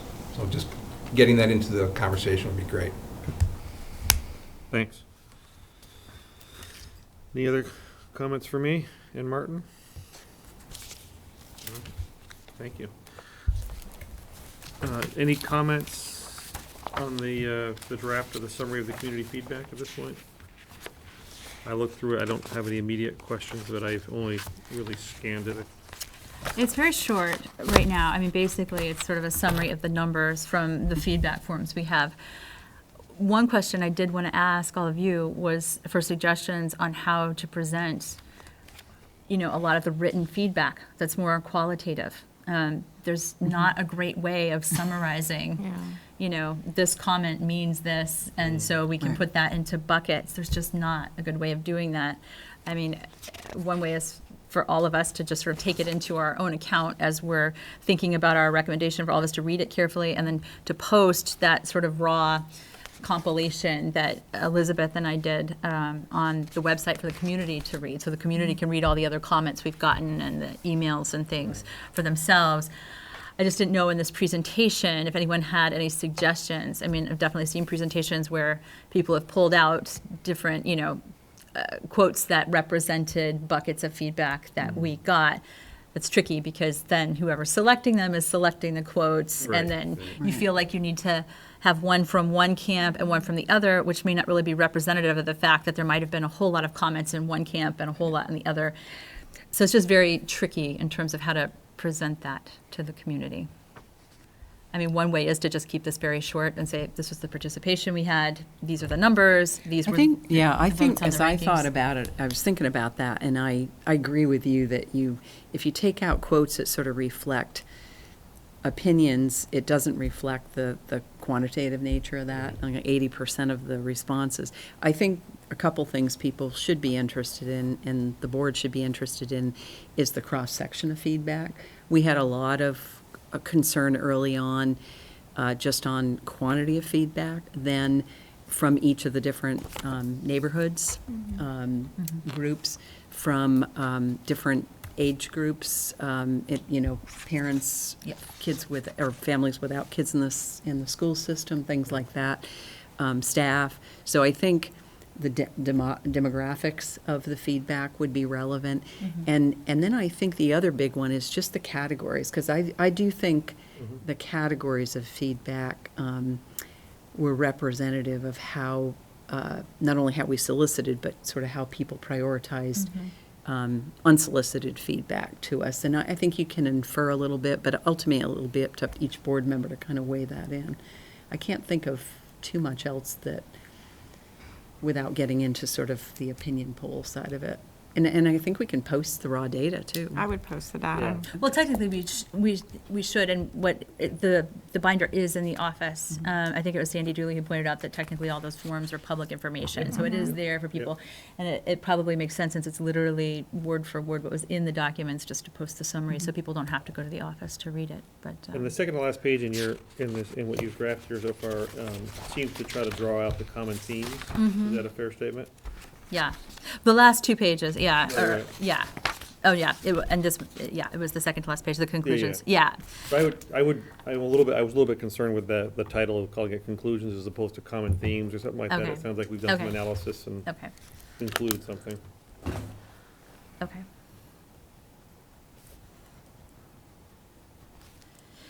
Yeah, and I don't know if it came through, because I thought this was something we'd really speak to. This was a little bit on that, sort of trying to give a headline of what we sort of heard in each of these buckets. But then here is kind of either the opposing view or the other things we have to think about if that's the view that we kind of take as Right. the community view. So not to just sort of preview but for example, keeping Chamberlain open as a priority despite noise concerns is what we heard at the Right, Chamberlain meeting. right. I mean, the Chamberlain community Right. said we Yeah. want the school there. Definitely. Right. But we need further study of the noise and possibilities for mitigation, and we need to address the problems related to declining enrollment at that school. So Right. that, I don't know if it makes sense to fill this out a little bit more, or if this is enough. I would love to have people's feedback, maybe, That's a written good idea. feedback or something before next week, just so we're on the same page. That's a great idea, yeah. Okay, we'll add that to the list. Okay, so we're gonna try to, and hopefully Martin's watching right now, but we'll get some notes after Martin to give him a heads up about the timing. So we're looking for people to provide feedback relatively quickly so that we can be prepared for next Tuesday, which is only a few days away, to shoot for having these final and presented. Connected to that, and I said I was gonna mention this earlier, but I chose to leave it under master planning and visioning here. The next cycle of when it would make sense for a update to the other paper for an article would give us an 8/25 deadline, and it would be in the 9/1 paper, which, if we can manage that, seems like it would be a pretty nice opportunity to talk about what we're gonna set ourselves up for on September 7th, to make the community really aware that we're doing final presentations, and that article could be all about setting that up. I think I'm on deck for that, so yes, I will get a draft. Awesome. I didn't know who was on deck, so thank you for nominating yourself. I'm not there. volunteering, but I just know if Meg or Delina looks, they'll find my name there, so. Fair enough. Thank you. All right, anything else on master planning and visioning for tonight? Any other comments from the community? Community No, thank you. Thank you. All right. Item number 9, it was scheduled for 7:40. We're a little behind schedule. Update on negotiations. Do we have any updates on negotiations? I think the brief one on SBEA is, I know the board extended an invitation to meet to specifically talk about the healthcare changes that are coming, and I think due to whatever reason, scheduling or whatever, that is not going to happen in the month of August. And I think, I'm trying to think if there's anything else. I think that's it at this point. Sounds good. Just to be clear, it's not the board that's not willing to meet. We extended the invitation to Right, me. okay, got it, thanks. All right. Taking up time already. Policy development. The Federal Child Nutrition Act Wellness Policy, second reading. Yep. We made some changes. We're gonna lose our one guest. You are. See what Thanks, you've done. Art. Thank you, well done. Thanks.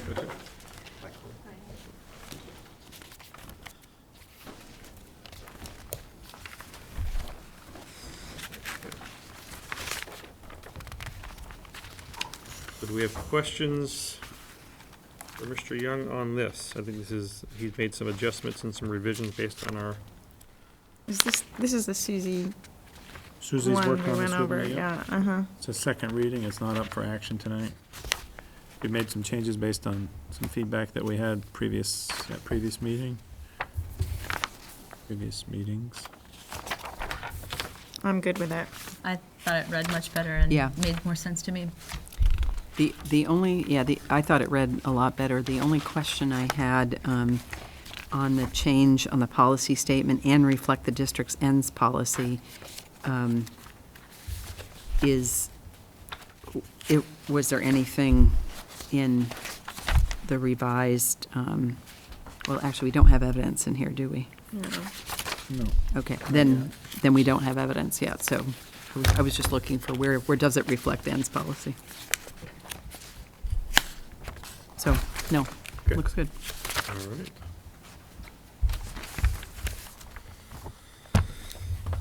So we'll move it for action for, For whatever next meeting we could put it on. yeah, we'll have to, Potentially not next one. Executive limitations, treatment of parents and guardians. Second time, I think, or third time we've been through this one.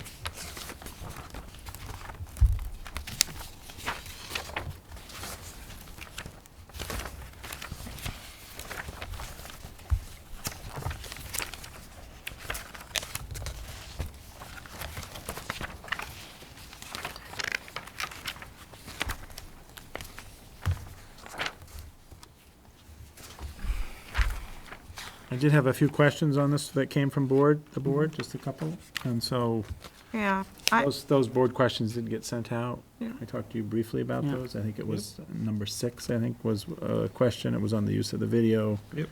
And the evidence maybe was to be a little bit clearer from your perspective, I think was the Yep. point. And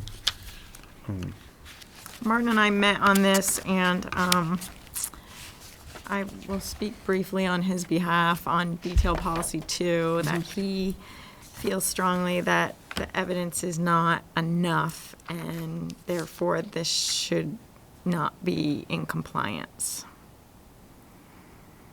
even with attachments 4, 5, and 6, because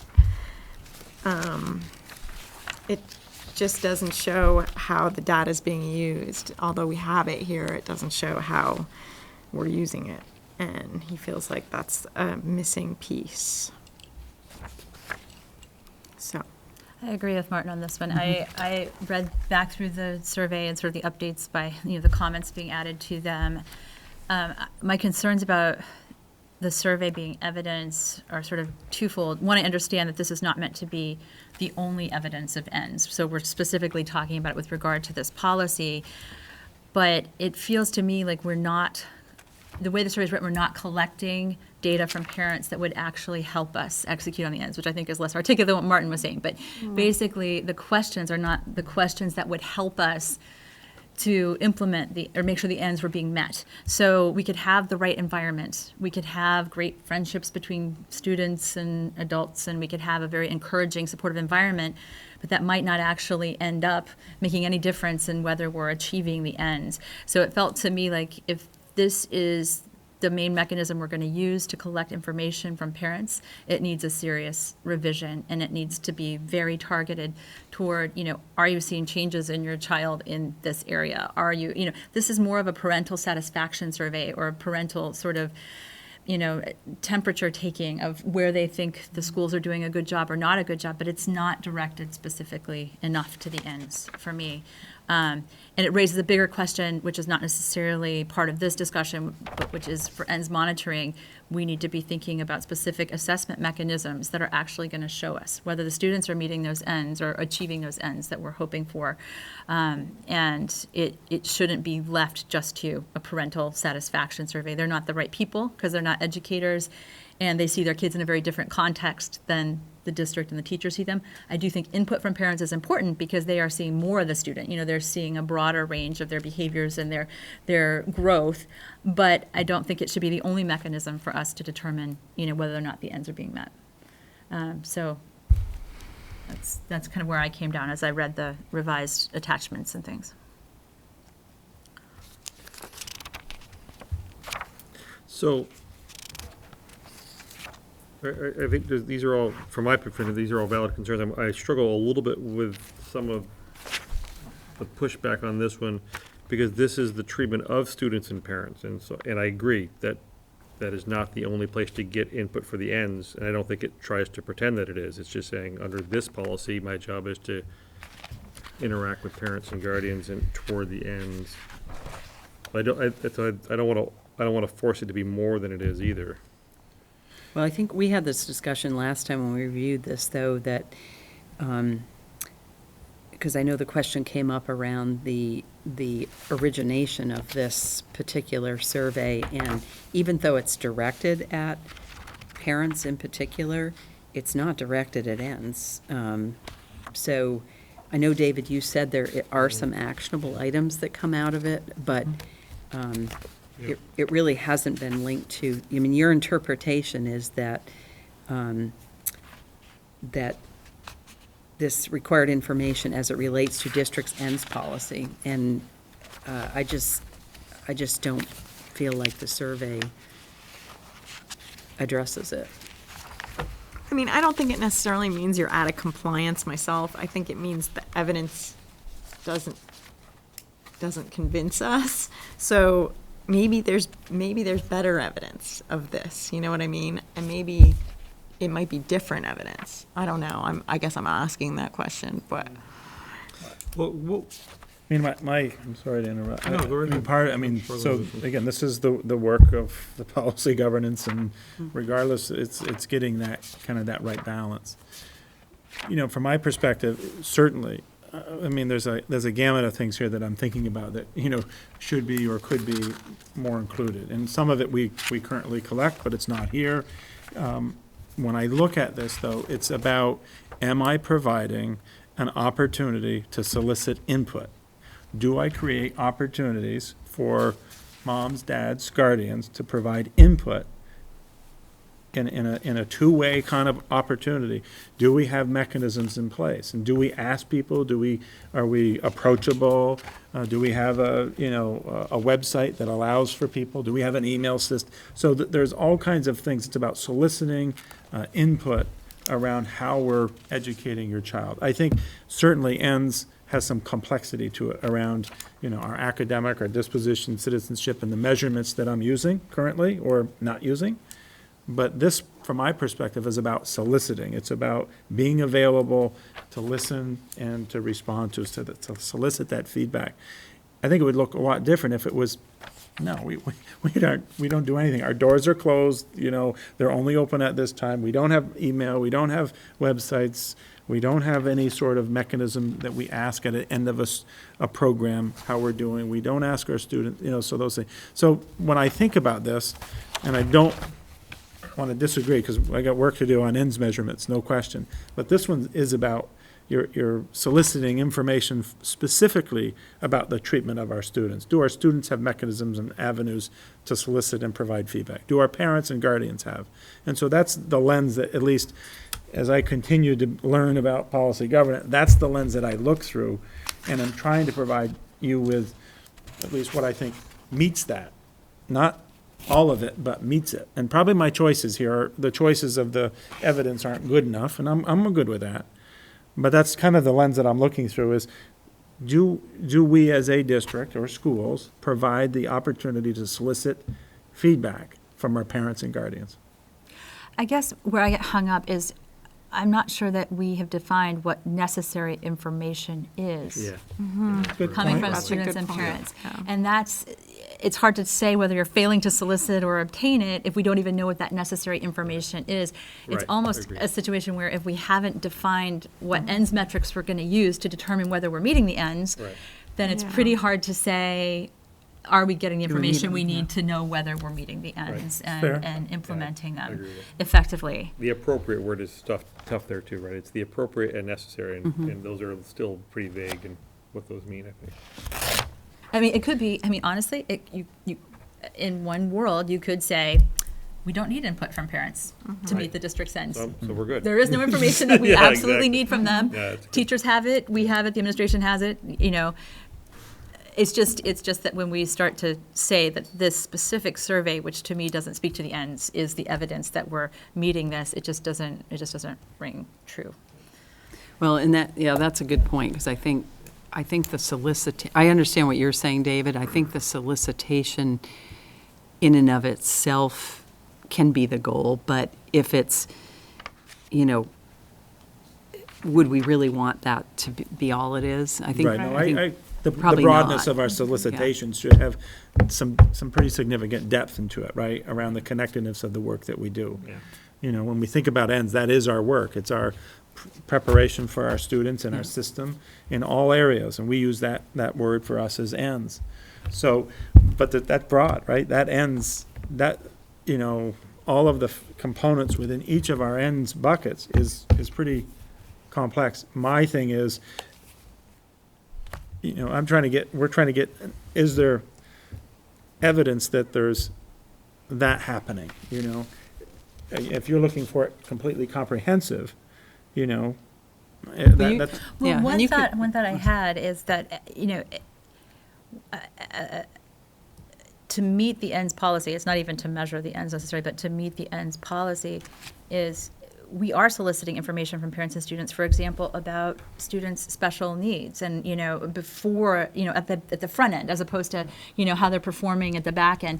That's information that we're soliciting from parents. These are kind of things that, in my mind, are evidence that we're getting the right information we need from parents and students to meet the ends. And one of those buckets of information is, we need to know what students we're teaching and what they need in order to meet the ends for the district. That's So where I that just. for me gets, that gets more into the work you hold me accountable for. And again, we have some ends measurement things, again, that are in different areas. So, are those things in place? And maybe we're not comprehensive, parent conferences, right? Those are components where you're allowing and soliciting information. What is our percentage of parent conferences? That's a thing that I'm thinking of at the moment. I'm thinking about report card information, or how we share that information and what comes back. And so you're sharing and talking, and Well, and you're going the to have curriculum and the individual handbook. education plans are Right. going to be a big. Right, so Yeah. I'm hearing you on this, and part of this will be a little bit more, could be a little bit of a different evidence arena that I take here. So again, I'm open to this.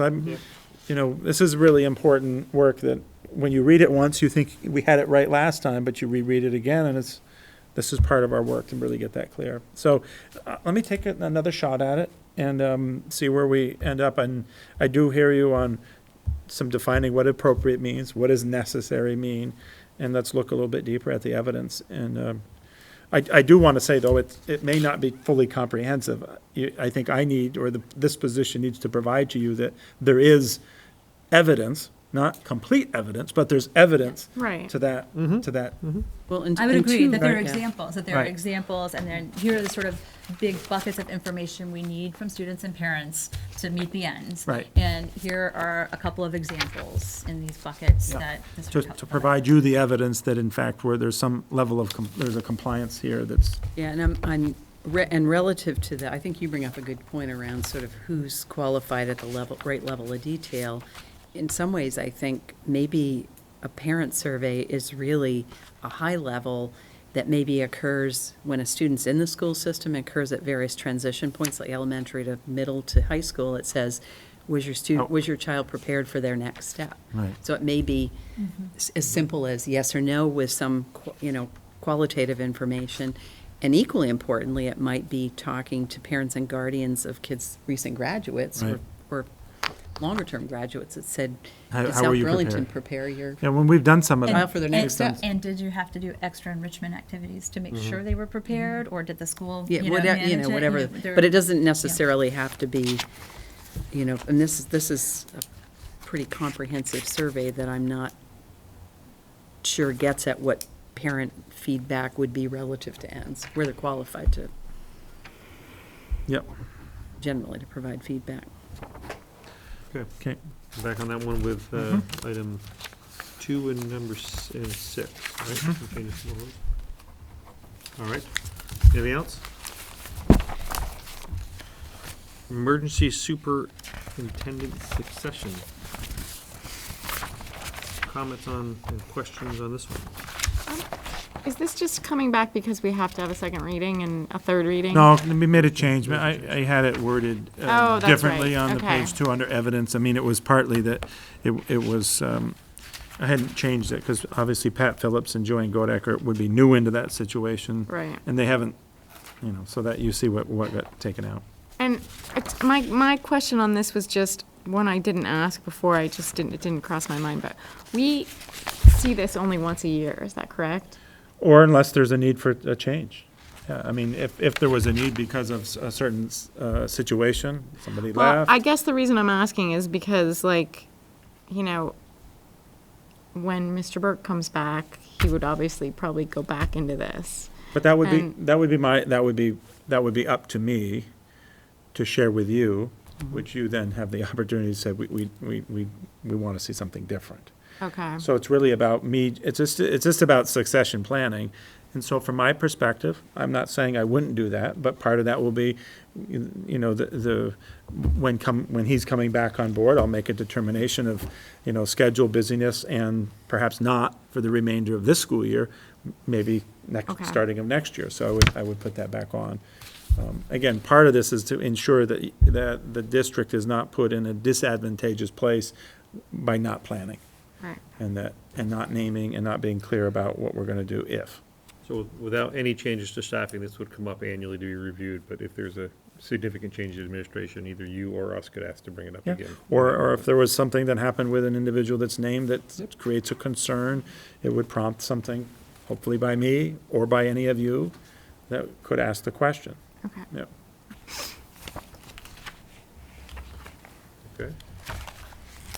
need to bring this one back around again? Has to be warned for action, it's not. Yeah, we had called continued. You could act on this one now. I mean, it is under action, the parent and guardian. and Whole it's a- number 11 is under Right. action. Oh, But okay. it's fine. I mean, it's going to take a little bit. We'll just put it as a separate item as action, and then we'll let people I mean, do it. I'm okay with approving I it. don't have any concerns with I don't moving think, it forward. and it's appropriately warned, you could take action on I think we should get it off the 2.6. agenda. I've Would done I- it. I've- So yeah, would I have feel- a motion then from anyone? I Or do am we need happy to- to we're make not the doing it that motion way? No, that we you would take a motion on this one. approve this 2.6. Or you would go I through go your, through my protocol here, right? correct. So let's do that. That's what I meant. And I- Sorry. It's, I was, there's summer, so Mm-hmm. things are different now. On executive limitation, emergency superintendent succession, do we have a reasonable interpretation? Yes, Yes. Do we have adequate data? yes. Yes. Are we in compliance? Yes. Yep. Good, we're all set. There's no details, so we don't have to go into that. Okay? See if there's a fresh copy in here. All right. We removed item 12, VHI bylaw petition. So I put this on here, again, I apologize, because we didn't previously talk about this at the previous board meeting. I did get reminded of this change, and so part of this is to ensure that you, the board, who were participants in the VHI program, that you have a vote at the October election. And so in order to do so, you need to name an individual whom would be the voter, and it needs to be submitted by, I want to say August 24th, I think is the date. And so that's why I put it on here. I did not want to let it go by without you, the board, having that opportunity to have a vote in that process. Well, we would have a Hey, vote in the Mark- process regardless, isn't No, that but true? you need to name an individual who can exercise on your behalf the right to do the vote at the meeting. October 21st. 1st meeting. I think Correct. we should name Martin because he's on the VHI board, or not the VHI board, but the, Vermont School Board yeah, Association. that board anyway, and he goes to this meeting, no matter what, he goes to that meeting, so. Again, it's really the board's choice. It's giving you the authority to have a vote on this So particular issue. Can I just ask a clear, I read this when it first came out, now I've lost myself in this one. So there's a question of whether or not we want to sign this petition. Is that one question, and then a second question about whether we want to name somebody and who to go vote? I think it's true that there's a question about whether we want to sign the petition. Right, those are two different decisions we need to make tonight. Is that a fair statement? Yeah, Okay. Yes, and I will have to recuse myself from the discussion on this petition in particular, because I sit on the VHI board. well, So noted. I think we definitely want to sign this petition because to have our organization be represented at the table is important. And I think the table needs to be balanced, and currently I'm not sure it is.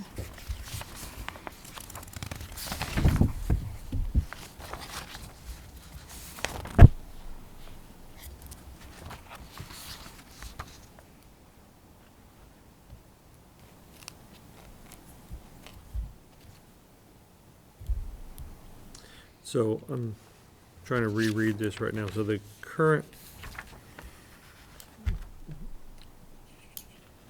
makeup is, Three directors, Current who are makeup. school board members, superintendents, or a school district or supervisory business Business manager. manager. Right. This changes, what it changes to is it brings on a Vermont School Boards Association member And then to right the under- board, And it takes, and it takes off Off one of the the NEA Vermont representatives. NEA members. Again, with the idea that there's equality with the entities at the table. and the NEA is still represented there, They even are. with the change, so. That's correct. so when I read this, and not have been involved in this as long as some of my peers here, we've got a school board member, superintendent, and a business manager, which seem to me would be weighted on one side of most debates, if I can say that. And then you'd have two today, currently, 2 Vermont NEA representatives. NEA reps. Yeah. And now and so that seems like it's already slanted on one So side. think about the work of what VHI provides. They provide service to members in a school. And so when you think about that, you have representation of individuals who are working to ensure that the working of a school, and the superintendent should ensure that we have systems in place that support our staff, healthcare. Business manager, whom has to be accountable to the financial side of things and making them work. You do have representation of a board member who oversees, obviously, the superintendent and their authority. You have a representative of the teachers' union, because there's a large population of people whom teach and are receiving those services.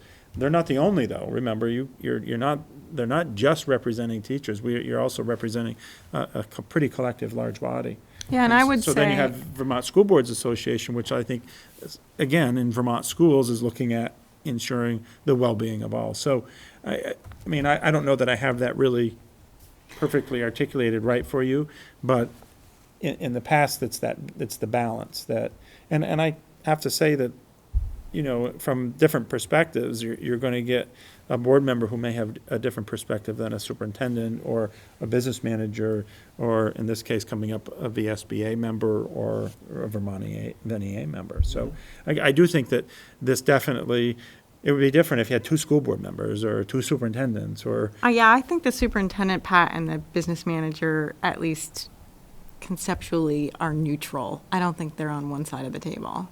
And so I don't think it's slanted at all as it currently stands. Good dialogue. I mean, again, this is not the first time that this has been talked about, you know, since the inception of Right. the VHI. Any more discussion? Take a motion if there's one available. I move that we vote to have a VSBA presence at the table on the Beehive board. That we sign the petition? Yes. So it's really, those are the 2 parts. You have signing the petition and having the annual meeting voting proxy designee, right? Do you want me to do it as a 2-part motion? Yeah, let's do it as 2 parts. Just to keep it Okay, simple. in part 2 of the motion, I'll name, Let's just do this motion, and then we'll come okay, back to that. that's fine. Okay, we'll just make it 2 separate things. Do we have a second? I'll second the motion. Any more discussion? All those in favor? Aye. Aye. Any opposed? Motion passes. We have another motion. I will move that we appoint Martin as representative at this October meeting to cast our vote. A second motion? Second. Any discussion? All those in favor? Aye. Aye. Motion passes.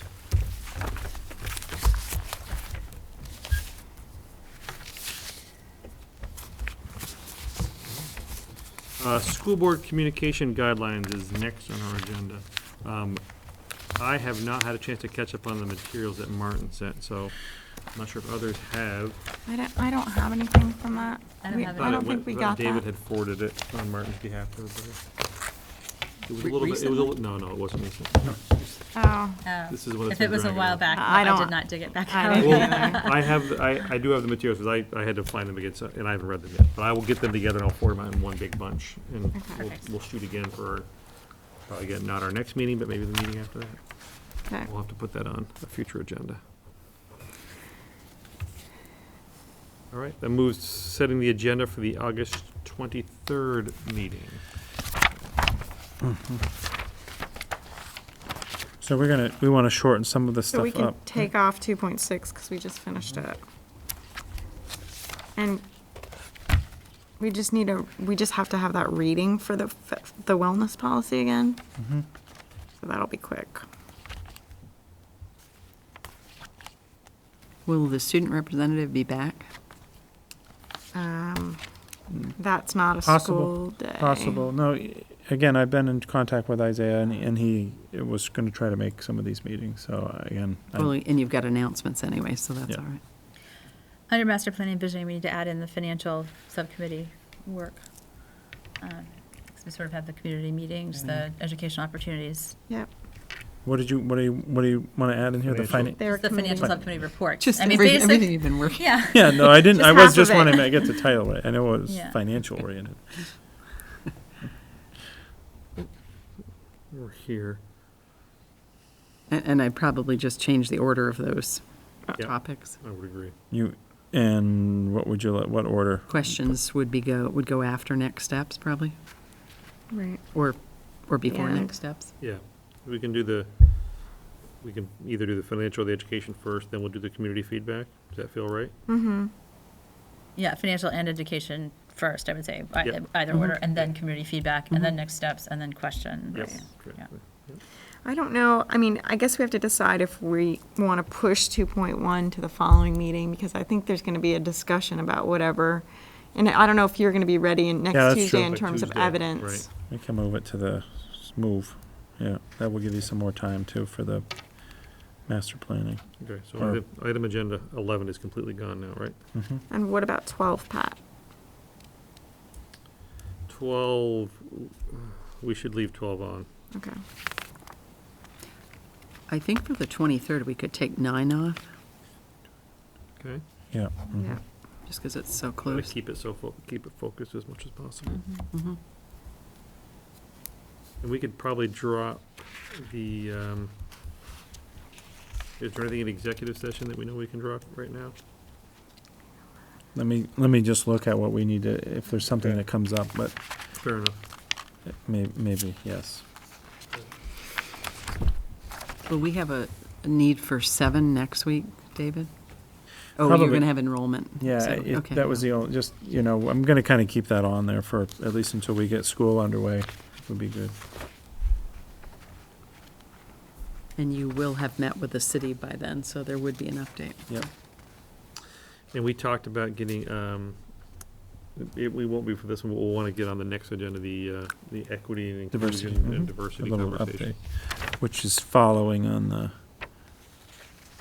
well, what should it is on future agenda items. The other thing that we've talked about setting up in September is some goals. When we went through the budget timeline, we had talked about giving David and the team some goals to shoot for on the budget in September. So we'll need to focus on that probably in the second meeting in September. So that's more of a heads up for you, but.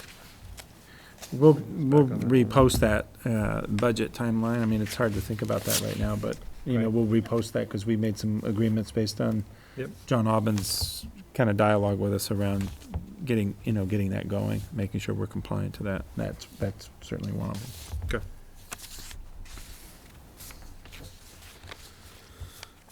Okay, so things like we've got an agenda.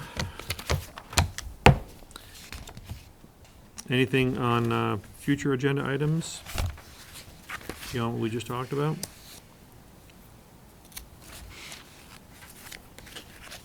Hearing none. Consider the minutes of the July 12th and July 13th and August 13th. Any questions or comments on those? Nope. All right, we'll accept those as approved. The consent agenda, anything you'd like to highlight there? Again, you have some hires here. Some of these are rounding out. Again, this doesn't add to the FTE. We have some changes. Elizabeth Siddle and a leave of absence of Nancy Lyons, who's a mathematics teacher here at the middle school, and a resignation of Ed Hockenberry. Again, the first two, I think, are consistent with the way we've done either hires or leaves. A resignation, I think, is probably something you may want to take off and talk about if you so choose. But again, this is our activities director at Hockenberry update and resignation. He did provide, I believe, he provided a letter to the school board, although just recent, around some of the rationale and reason for his situation. So again, I don't know what your pleasure would be on your consent agenda. Again, that's what's currently presented. I'd actually like to take Nancy Lyons and Ed off and talk about each of them individually if we can.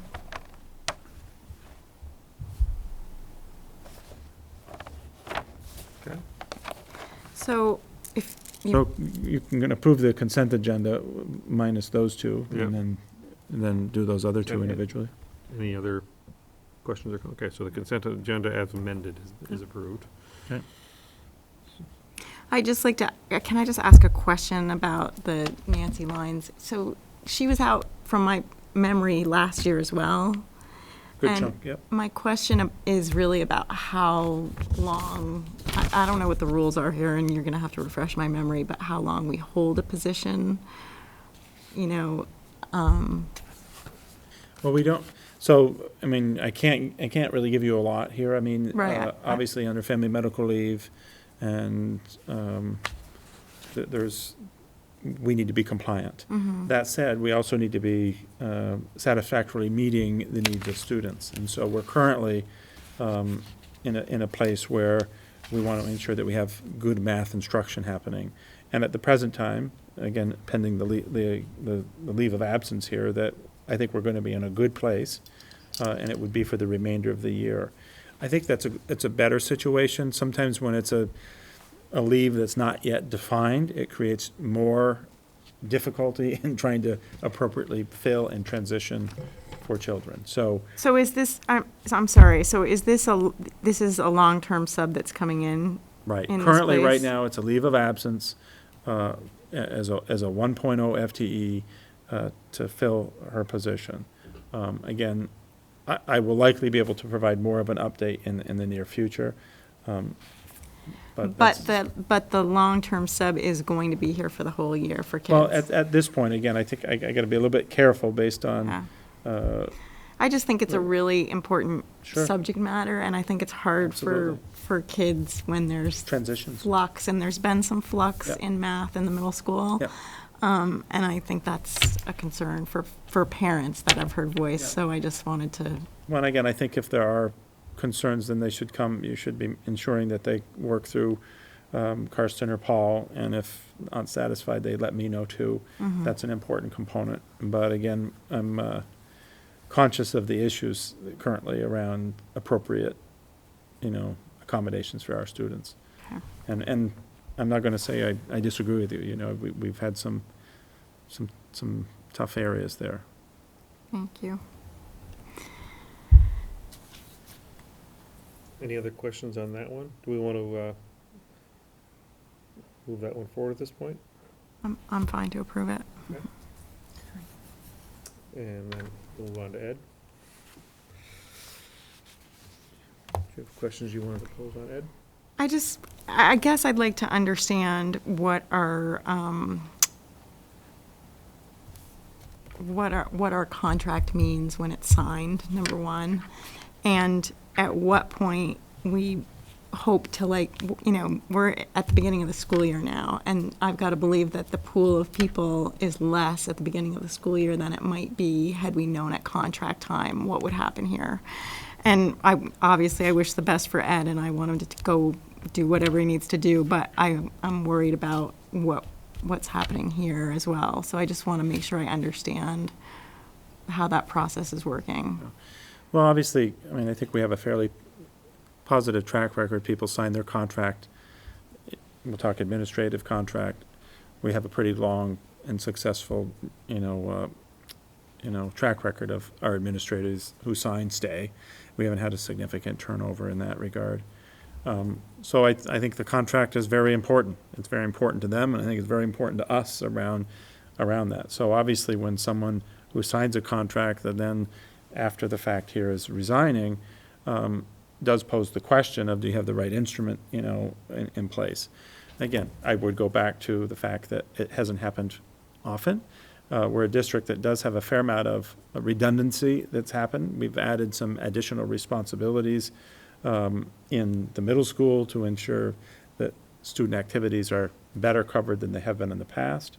So, and we also have other people that are aware of what happens, so in the event that of an absence, we can continue. That said, I would be in a different place if I did not think we could find individuals to carry on this. First of all, Ed isn't leaving today.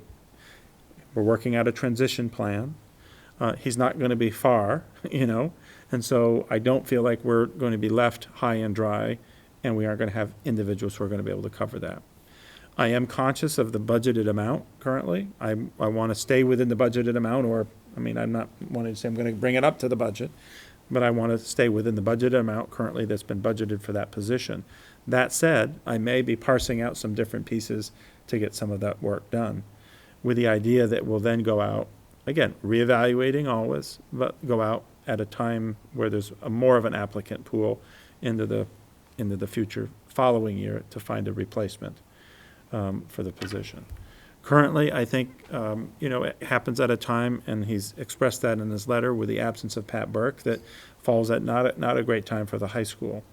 But currently, with some of the things that we've done at Pat Phillips, I've moved up to interim principal at the high school, and we've posted and now filled an interim assistant principal to fill in for him. Again, this is all contingent on a kind of per diem basis, daily basis, until we know more about the return of Pat Burke. And again, this will be an experienced individual that will complement the team, not hinder the team. And we're going to figure out how we cover, and again, we've already have figured it out. We've posted, and we're going to find, I think, an appropriate person to fill these. Again, Ed isn't leaving. A lot of things are currently in place. It isn't like we don't have coaches hired or activity people hired or any of that, or schedules set or anything of that nature. Those are done. Part of our biggest thing is around how we manage events, how we manage crowd control, appropriate responses, how we deal with coach-player feedback, how we deal with parent concerns and questions. Those are some of the things. So again, that may be a individual, I hope, or it could be parsed out to do other, for people. But my desire is to not have it go down, but if anything, ensure we're on the positive. We're moving, always in that right direction around, appropriate responses for our youth that are participating in these activities. So, yeah. I mean, I think you know my concerns, David. We're onboarding a new business manager. Yep. We have lost our principal for a period of time that is indefinite, and now we've lost our athletic director, and that makes me uncomfortable. Yeah, to say these are not significant voids would be wrong. But the fact of the matter, we are an organization that does have some resiliency and has some things in place currently where, the Pat Burke has done an awful lot of communicating and sharing with his other administrators, Pat Phillips and Lissa. Individuals are in and around the activities component, coaches, other people who've been in the offices, have an understanding and awareness of what needs to happen and how it happens. And we as an administrative team, I think, are pretty healthy that way. Had we not had that, and if we were a district that had, every year we had different people in different positions, and we didn't have plans, and we didn't have some of the things that we're doing currently, then I think I would be extremely, concerned, Yeah, I would rather it didn't happen, but I also know that in order for people to grow and organizations to get better, you do have to provide opportunities. I would like those opportunities to be far ahead, so it doesn't put us in a disadvantageous place. But I understand it, Sure. I Okay. wouldn't be here if I didn't make a decision to go on, right? Again, some of these things don't all happen in the same time frame that we would like. So, totally understand the frustration. I appreciate your support and your concern for the types of transitions that are occurring. I would just say that as we move forward into the school year starting up, similar to almost in nature to the enrollment updates that we want to stay really close to. I think we want to stay pretty close to what's going on with the administration, how everybody's faring with all these kind of moving pieces. So I think we'll just kind of keep checking in with you and ask you to kind of give us a feel for how things are playing out. Thank you for doing that. Any other dialogue on Ed? No, I will say he wrote a very thoughtful letter to the board outlining the difficult decision he had, and, I thank him for his contributions, and we're certainly disappointed that we're losing him in South Burlington. Well put. So if there being no other concerns with that, we'll assume the items we had pulled out of the consent agenda are now approved. Move on to accounts payable order, number 6 in Act 154 summer savings. Any questions on that? I know I had one question that I'll be honest, your answer doesn't help me, but I don't need it to approve the question.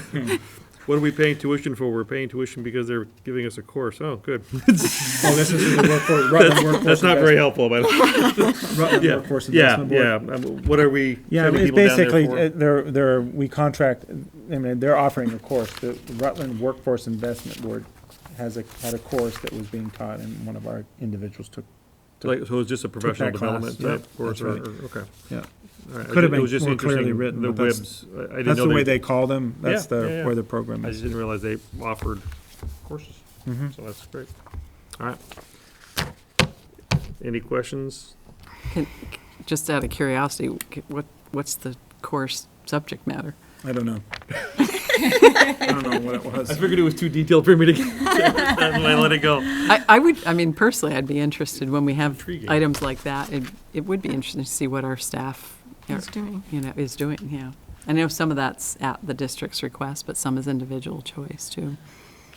I guess occasionally we see it and often we don't, but Yep. it's of interest. Yeah, yeah. All right.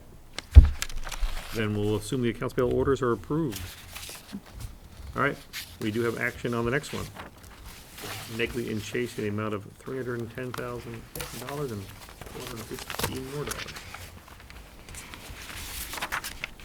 And this is all connected to the bigger work at the high school and the elevator project, so I know it's a lot of money. It's within our bonded amount. Because it's a single check over 50, this is where it goes. And I know we've had the question, or some of you have had the question, if it was previously proven the bond, why did it have to go? Maybe it doesn't, but it's certainly over 50,000. That's why it appears. That one we'll need a motion on. I'll move we approve AP order check to Nagley and Chase in the amount of $310,415. Second. Any more discussion? All those in favor? Aye. Any opposed? Motion passes. Thank you. I will, just before we adjourn, I have one more just question I should have asked earlier. Logistically, as it relates to our presentations of our materials that we're targeting for next Tuesday, how much time do we want to allocate to each presentation so that we can map that agenda out and also communicate that clearly to the public? And am I being hopeful? Is this space sufficient for who we think is going to show up, volume-wise? My No. guess, And is it practical from a I mean, would you be presenting, you think, the PowerPoints or discussion you're gonna Yeah, wanna I think we present? should, just to have, especially the charts and graphs, I think visually are very helpful. So I'll leave, I'm not sure if we want to dictate where we want to have this meeting, if we want a bigger space, or if we want to just I bet the go with space this. is adequate. You think the space is adequate? Okay. Amount of time for your presentation, would you say, on this committee? I'm going to hold you to it, so. I know. It's the two-parter, so community and the. Yeah, the community feedback, I don't think we probably need more than, I would say 15 minutes. I was gonna say 10 minutes on that, 10 yeah. or 15 minutes. Okay. I think we probably need half an hour on or at least 20 minutes, if not half an hour, on the financial side. Okay. Sounds good. That's what I was going to guess, so that's good. Yeah. I think you and Martin will need more time, if you're asking, For questions or for what we're going to say? just for input.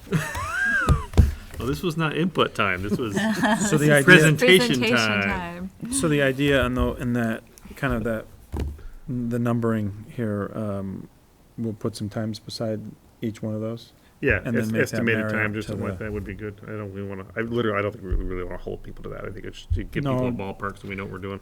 But if somebody, it is a good point, though, if somebody says, listen, I can't make it until, if we're a little bit more specifics, to the start time of when we kick this off, so that if somebody like, I really want to be there for financial, but we mixed it and put them last, and they have to leave early.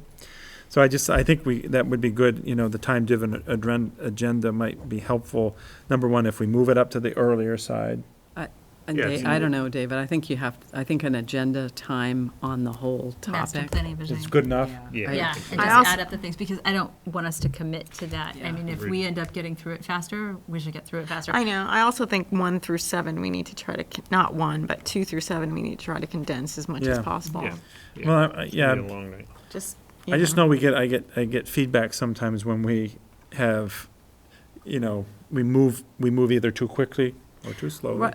And then we don't. This is get all to them. one topic. That's what I'm saying, though. master planning and Yeah. visioning. If they're coming for master planning and visioning, Then they I should doubt wanna- very much that people are gonna come specifically because they For want one to area. hear, the one Questions. element. I Yeah. think they want to hear the That's whole fair. thing, yeah. And yeah, I think for me, it was more like just making sure we're getting on the same page about how much time Length of we're time gonna each. spend Yeah. with presenting it. I don't necessarily even need to put it on the agenda, It's but good. it's a nice to So have that's there. fine, I'm good with And I that. would just leave a generous amount of time for questions Yeah, at the exactly. end, when you're just sort of trying to get a total number for the whole bucket of master Yeah. planning and visioning. We Absolutely. can't Good leave point. 5 minutes for that at the end, because Yep. that's gonna be more than a 5-minute Makes discussion. sense.